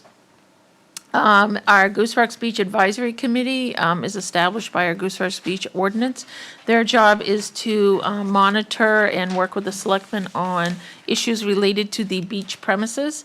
We are required to do education efforts, and you'll see signs at each of the public right-of-ways down at the beach. We also do brochures each year, educational brochures. This is part of the funding that they use for those educational materials, as well as we usually fund the University of Maine program for beach profiling. So they come out and measure the beach and monitor that data. So that's a general overview of the Goose Rocks Beach Advisory Reserve account. What did the DNA testing show? Well, the DNA testing, we haven't come forward with that report. They were going to do it next week. But basically what it found is that it was a lot of animals. So, and mostly birds. Is that right? Yeah. So there is some human, and of course, it depends on the day you test and where you test. And so we focused our testing for the most part on where we had high bacteria counts. But what we found is that the mouths of the rivers tended to be areas where we saw a lot of birds. And we did pick up some human, but the human was a small amount in comparison to mammals in general. And under mammals, we saw dogs. So I can't tell you what the dog levels are, because for dogs, they just test yes or no. Yes, there's a presence, or no, there's not. They don't quantify it by the amount, where they do that with humans and mammals. And so we think that the things we can control is continue to monitor human, and that we really probably need the beach committee and the culture of Goose Rocks Beach to be monitoring dog waste. I mean, those are things we can control. But birds are going to continue to be an issue. Well, thank you, I'm glad to hear it was not much human. The reduction in the advisory expense, that is anticipating less signage, et cetera, to be made this year? Yeah, and in the past, some of these numbers, you'll see that the $10,000 for miscellaneous this year is our estimate of where we are and where we're going to be. The whole account is really a guess about where you're gonna be June 30th and how much you're gonna spend the following year. But yeah, we anticipate that we're not gonna need a lot of additional expense for educational materials this year. So that's just, but that money comes out of the general Goose Rocks Beach Fund, doesn't it, for the? This is the Goose Rocks Beach Fund. There is no magic pot of money So for it's Goose Rocks breaking- Beach. These are breaking out elements within that fund. Yeah, yeah. And so this is where the Goose Rocks Beach Advisory Reserve Funds come from the property taxpayers and the general fund budget. Are there any requirements on people who bring horses onto the beach? The horses are only allowed during the winter months, and they are required to pick up Okay. after the horses. I've never seen anything about it, so I've seen the horses down there. Yeah. Once in a while, we'll get a complaint about a horse leaving a deposit, Yeah. and we do follow up with that owner. Does the 130,000 cover all beach maintenance, or is there? So the Some other- 130,000 is meant to be a reserve account balance. So if you look at, let's think of it as two buckets. So what I'm trying to do with this bucket is fund the 47,000, is to fund operational costs and know that probably I'm down to 120 over here in my reserve bucket, and I'm gonna need 10,000 from this bucket to make myself whole again over here. So really, I'm looking to probably spend 37,000 and to replenish the reserve account by 10. What, John? It's good, yeah. Okay. Yeah, it's good. It looks like we're taking one and giving at the same time. It's like two pockets. Okay, so I am gonna go to contingency fund, which is page 199.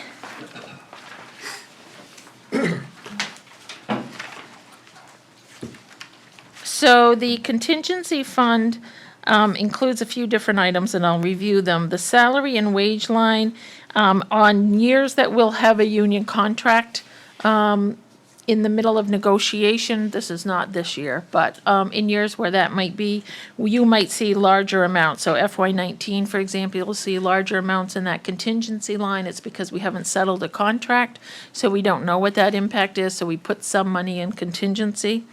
This year, we have a settled contract, and so we normally put about 10,000 just as leeway. You can see, for example, this year I haven't spent any of those funds, but there can be market adjustments, or we might go out to hire somebody and find that the market won't allow us to hire at the rate that we had in the budget previously, so it gives us a little flexibility there. Accrued liabilities, when I first got here, we didn't have any money set aside if people were retiring, for example, and we have had a number of employees who had been here for decades, not years. And so their potential payout when they left was a substantial liability for the town. So what we have tried to do is put about $20,000 a year aside for that, and that way when we have had those retirements, because about 2 years ago, 25% of our workforce was going to retire in the next 5 years. So we have started to see some of that happen, and we have paid down some of that liability. So this year, I've only requested 10,000 towards that. Certainly things could dramatically change, but again, with the tough budget year, we're trying to manage that, and I think that our liability reserve account is in better stead. The benefits that you see there, those again, if we had a union contract year, you would see those numbers in there, but we don't. In the past, with fluctuations in the fuel market, we used to have a larger contingency line for fuel. We have done, and I'll knock on fiberboard here, that over the past few years, we've done fairly good at hitting the market at the right time, and we've been able to stay within budget, but we do keep a small amount because for fuel, we can put a bid in for gas and diesel. That still fluctuates over the year. We can't have a contract bid price on that. So that gives a little contingency amount there. And then what I call the real contingency amount is under miscellaneous, and that's $30,000. And so that is if something pops up. So an example a couple of years ago was the FEMA flood maps. And so the selectmen were able to use contingency to help fund that, for example. And that's the amount where I talked about in my budget introduction that if we had something pop up during the year that isn't covered elsewhere in the budget, the selectmen can authorize that contingency account expenditure. Can I make a comment? I don't think $30,000 is gonna be enough. And I'd like to see it increased. I agree with you, Alan. Simply because, I mean, you don't even know. With everything going on. Right, yeah. there's an unknown about recycling even. Yeah. We may not have enough in the budget, we may need more. And that's just one thing. When you've got The coronavirus. there's just so many unknowns that I think that, We have abatements, I don't know if that will come out of this or Right. abate, with a reval, we'll definitely have some abatements. so I'd like to see it boosted up to around 100,000. That's my opinion. To how much?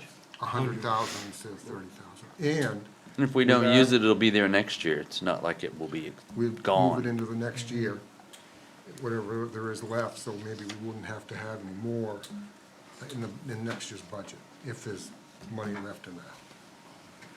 There's so many unknowns that you can't budget for all of them, but you can protect yourself as much as possible. 30,000 is too Is- low. in my is mind. way It is too low. Yeah, 100 would give us more comfort. But that'll give you guys something to think about. Does anybody have any other questions or feedback on contingency? So I'm going to go to page 227, which is our debt service.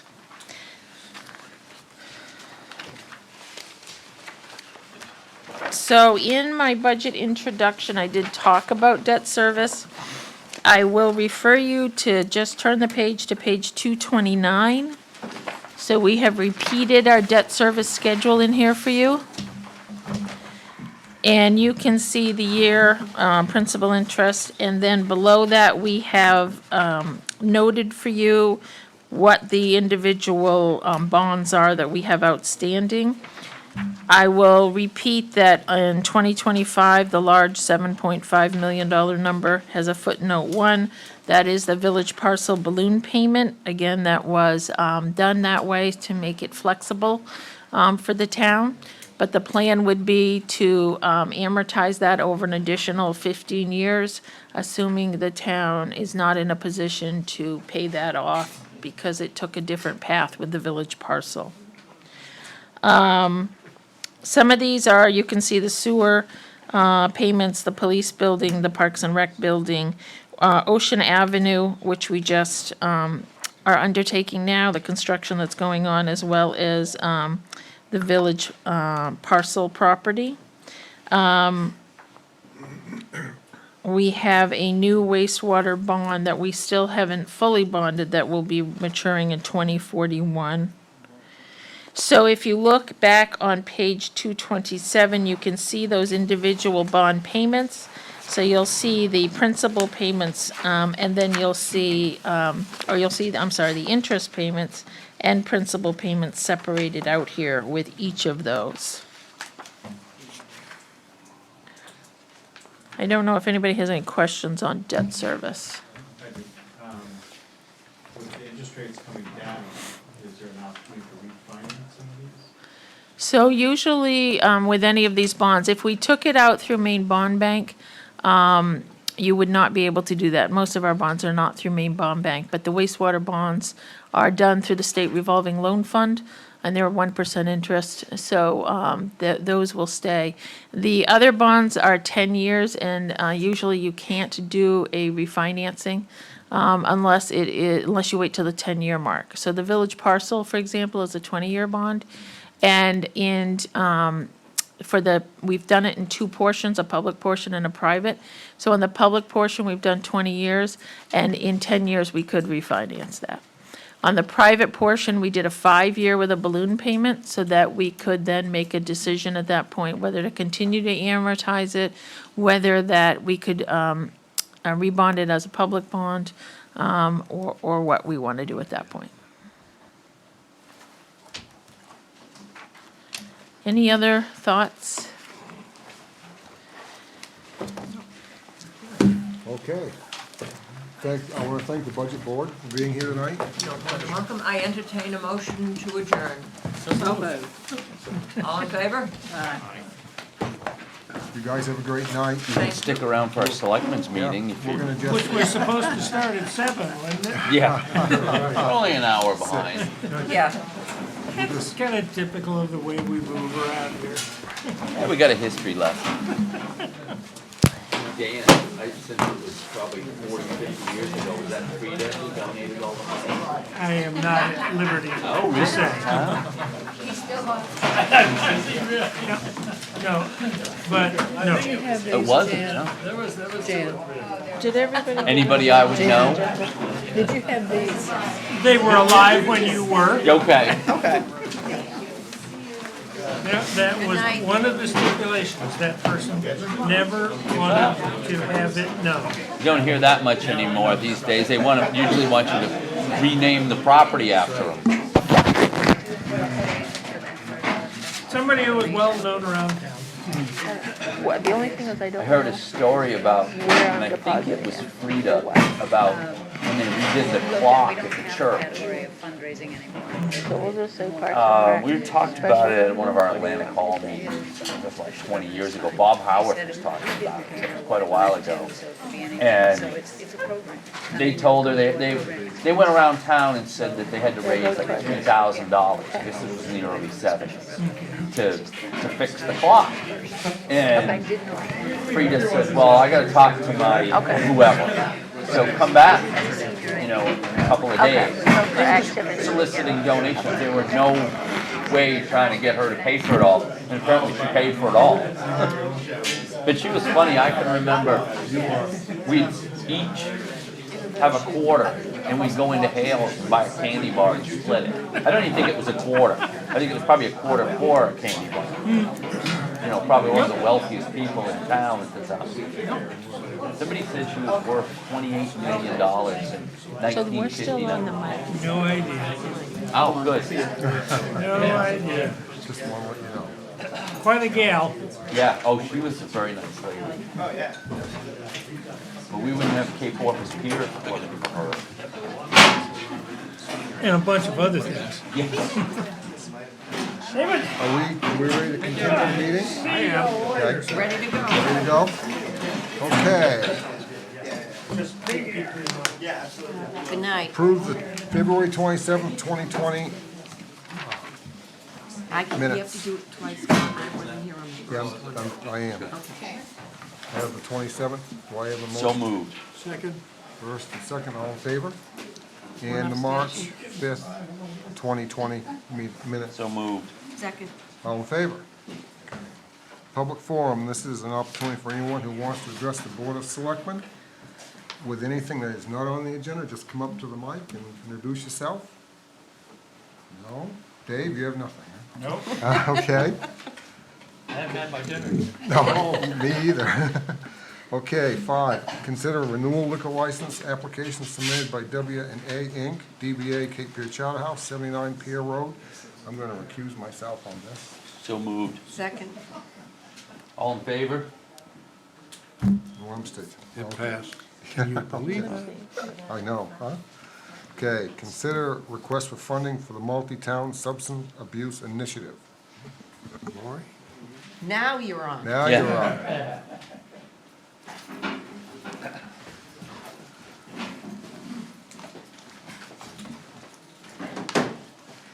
Thank you so much for having myself and Larry McCullough here. Larry's from Pine Tree Institute.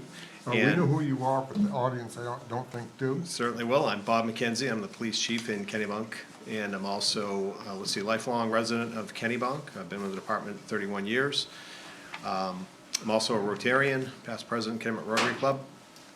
And I've been working, as you may or may not know, on the issue of substance use disorder now for some time in our area, actually in our state. Obviously, the opioid epidemic has affected all of us throughout the state and the nation.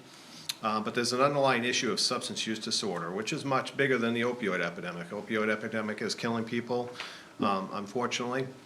But substance use disorder, whether it's alcohol or other type of drugs, is also killing people as well. And as a law enforcement officer, much of the things that we deal with, criminal nature, is related to substance use disorder. And as I said, I've been working on this for a number of years. I've been in criminal justice for a long time, and what we've been doing for years doesn't work. We can lock people up, bring them to jail, but that's not solving the issue. It's actually just costing us money. $108 a day to put somebody in New York County Jail. And we as county taxpayers are paying that. So I'm looking to do something different here and hit the issue of substance use disorder. And that's working in our communities at a local level. I talk everywhere I go in different venues that our local government, our state government, our federal government is not going to fix this issue. It's really got to be born from our communities.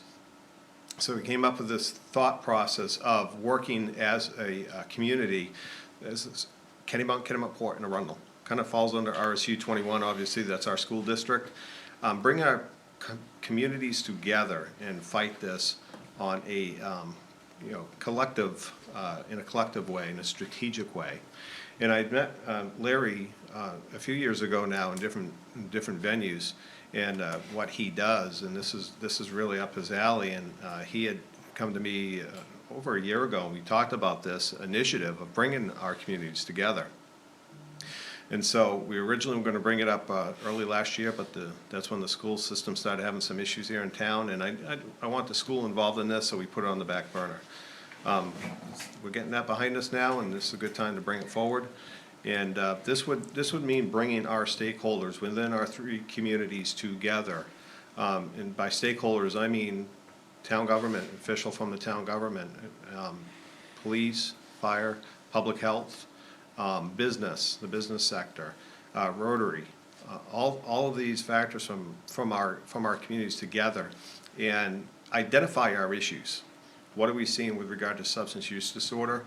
One of the things that is really big that we're looking at right now is adverse childhood experiences.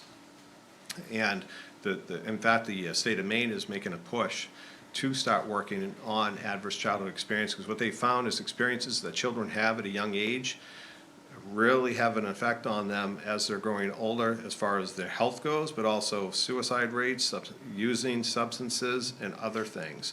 And if we can start working on that now, we're going to be saving lives and helping them, and also saving money in the long run. So this is really what it's designed for, to do. We would partner with Larry, and he would facilitate this group of stakeholders over the next 4 to 6 months. With many meetings. We'd have probably 4 to 6 with a large, like the steering committee, but then we'd have several other meetings that would bring in key people from our communities to identify those issues, with the goal of coming up with a strategic plan on how to move forward. So at this point, I think that's in a nutshell. I would take any questions from you, and certainly Larry could speak too if you have any questions. What would the money actually be used for? The money is going to be utilized to facilitate all of these meetings. And Larry, if you want to come up, you can certainly talk about that. I actually have a little handout, yes. Would you go ahead and state your name and Yeah, so I'm Larry McCullough, Executive Director of Pine Tree Institute, which is based in Elliott, Maine. A little off to the side thing. We have sorting bins in Elliott, and after sitting through the budget meeting on recycling, I have a whole new appreciation on how annoyed I get when I have to sort my recycling. It's like, I get it, we're saving money. So It was just very interesting to do that.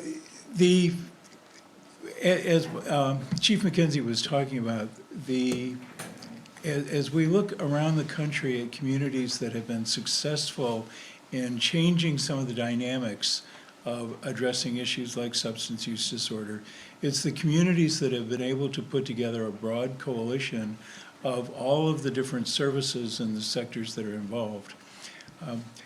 Pine Tree has been working for the past year. We actually started, when we started the conversations here, with the city of Portsmouth. And they have, we actually completed the first round that was funded by a matching grant from Portsmouth Rotary and the Portsmouth City Council that funded the first stage. And that has now been funded to proceed.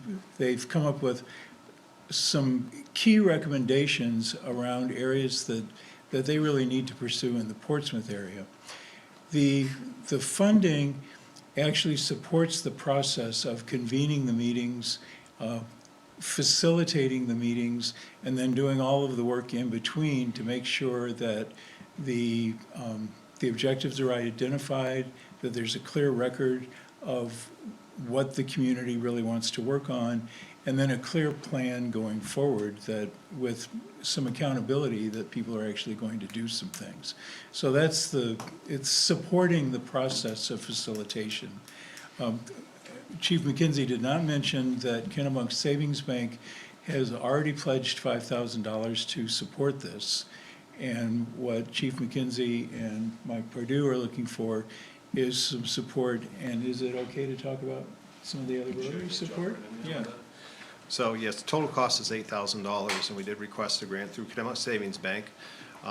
Could have asked for more, but the way I looked at it was we wanted some stake in the game by the communities and other stakeholders. So that's why we're looking at the three towns to look at $500 apiece. And then I've got support from Rotary. I already have a commitment from the Rotary District, which there's a committee that I chair for our Rotary District, which spans 40 Rotary clubs, Mid-Coast Maine to Seacoast New Hampshire.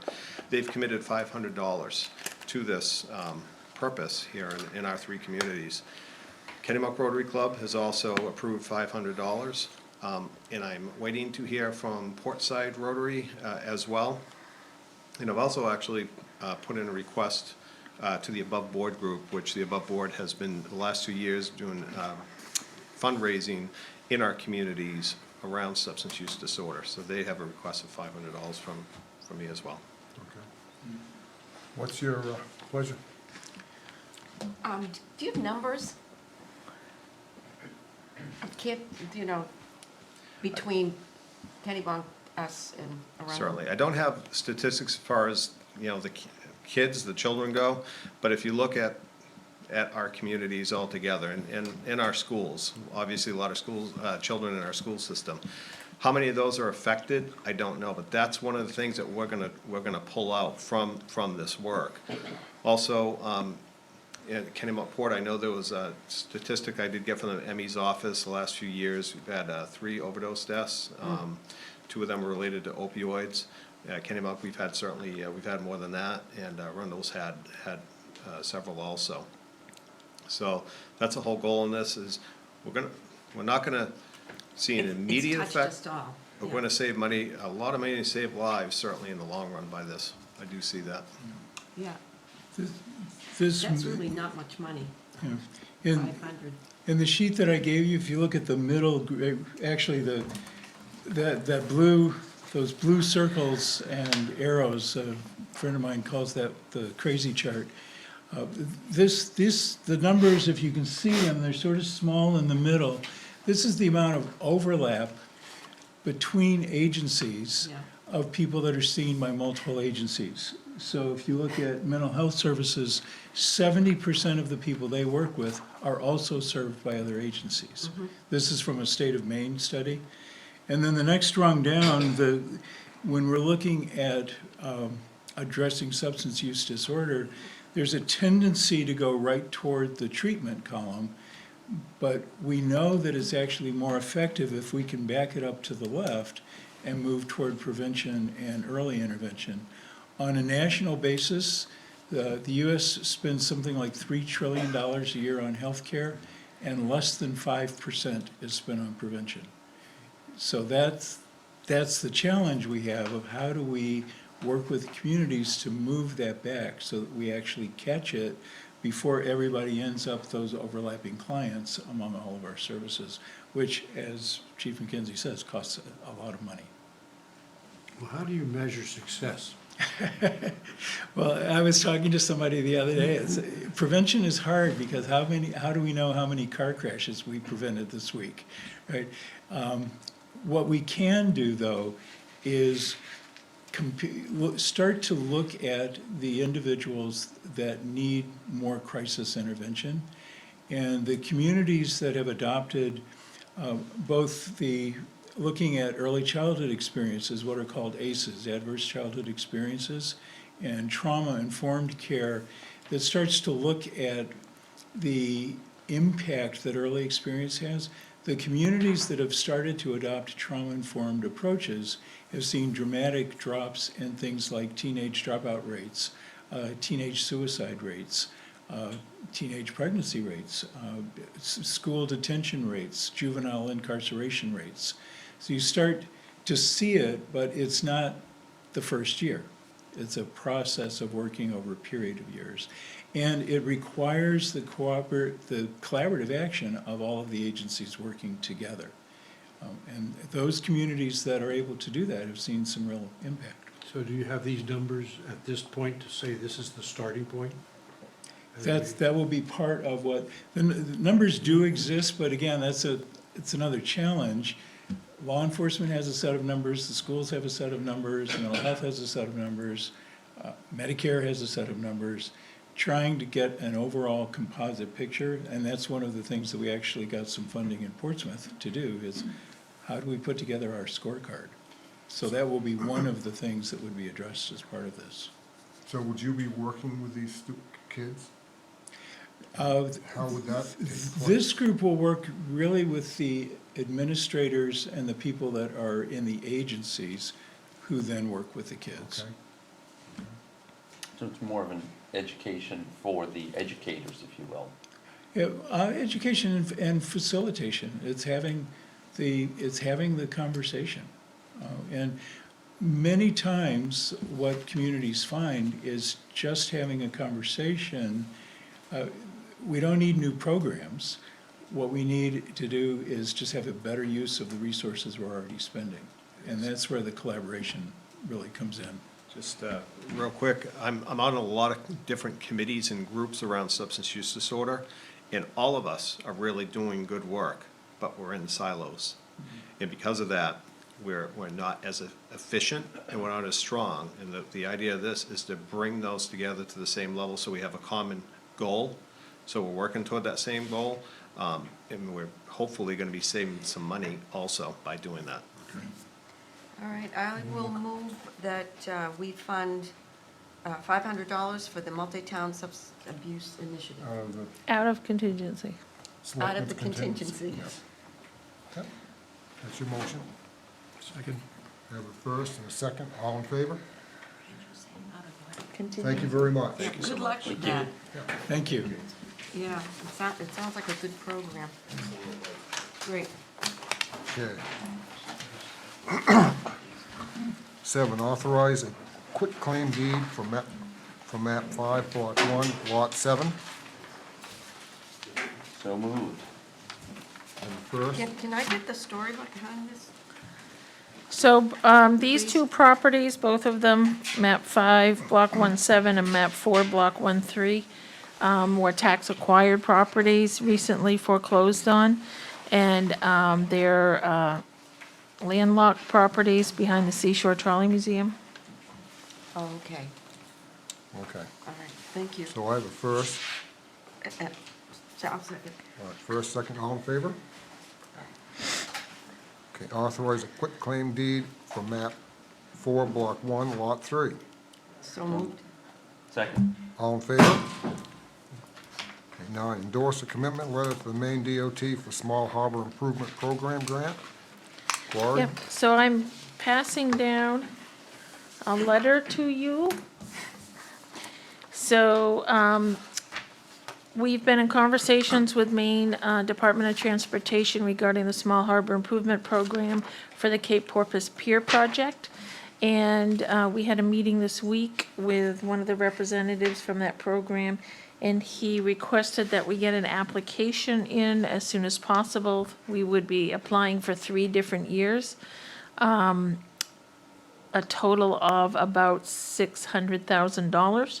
We had a meeting with our fishermen last night to review our plans for the Cape Porpoise Pier project. And so, as part of the application process, I need the selectmen to approve us applying, as well as this is the commitment letter, since we don't have all the money set aside in a reserve account yet.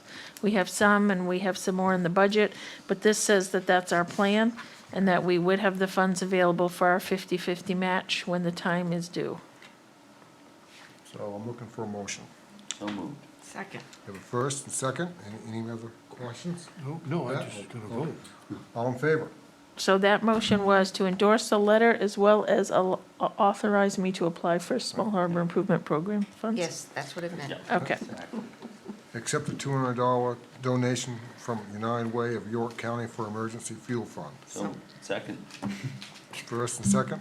Thank you very much. All in favor? Accept a $100 donation to the Park and Recs Department. So moved. Second. All in favor? That's mighty appreciated. Other business, Lori? I have a couple of items. One is, I'm gonna pass down to you this leave policy. So town staff have been working on, and this is a copy of a letter that I plan, if you are in agreement, to give out to town staff. So, as part of the responses to COVID, or the coronavirus, we have been in conversations with our attorneys as well as other employment agencies and looking at what the Center for Disease Control is recommending. We are asking the Board of Selectmen to authorize the establishment of a temporary COVID-19 leave bank, and that would be allowed for employees that are diagnosed with the virus or have someone that they need to care for in that 14-day recommended quarantine time period, so that we have employees who will self-report and that will be able to make sure that everybody is able to stay solvent. This would be a requirement that they get medical verification of this, and that then they would, we would take it from the leave bank for up to 80 hours. Questions? Nope. That's what we I gotta think do. this is a great thing to do. Great It's a, idea. it's a good forward plan. It is, absolutely. I read it over, it's great. Yep. Do you need our approval? Yes, Yeah, I we need do. you to So moved. authorize the Second. policy. I have a first and a second. All in favor? Very good. Very So good. another item is, you know, the world is changing dramatically and quickly, and so our staff is working on not only how do we maintain operations, but also impacts the public. And today, the school let me know that they will be closing school facilities to any outside parties, including the Parks and Rec Department, except for after-school and before-school care in all 3 towns.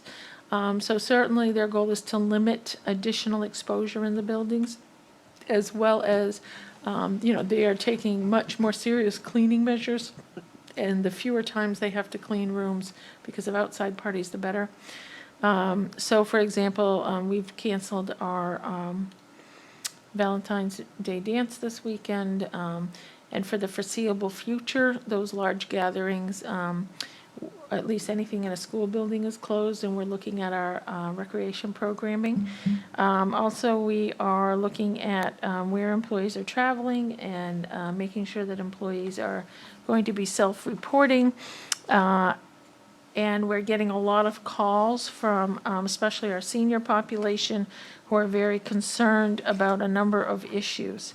To that end, I was talking to Alan earlier, and I have a list of town committees that the Board of Selectmen might want to be taking some action for us to communicate to those committees that we are recommending that they do not meet in person if they are considered non-essential committees at this point, meaning ones that don't have some binding responsibility. So I have highlighted in yellow the Board of Assessment Review, the Budget Board, the Planning Board, the Selectmen, and the Zoning Board of Appeals.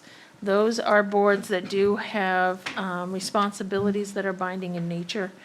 And certainly, I would ask them to not meet more than necessary. But you can see there's a long list of other committees on this list that I think would make sense for us to recommend that they not meet at this point, so that we can also keep our facilities clean. We don't have any janitorial staff, so this room, for example, gets cleaned once a month, which means that if we're gonna start taking on those cleaning measures after every board meeting, that's gonna be an internal staff need that we'll have to take on, and limiting how many times we have to do that, as well as exposure, I think is gonna be important in the weeks ahead. So, I think that's a great idea. I think, would you like me to read these committees that do not have to meet until further notice? Yes. Okay, I can do that. What do you guys think? Well, it makes sense. Does it make sense for Put it on the everybody? record. Okay. These are the committees that will no longer will have to meet until further notice.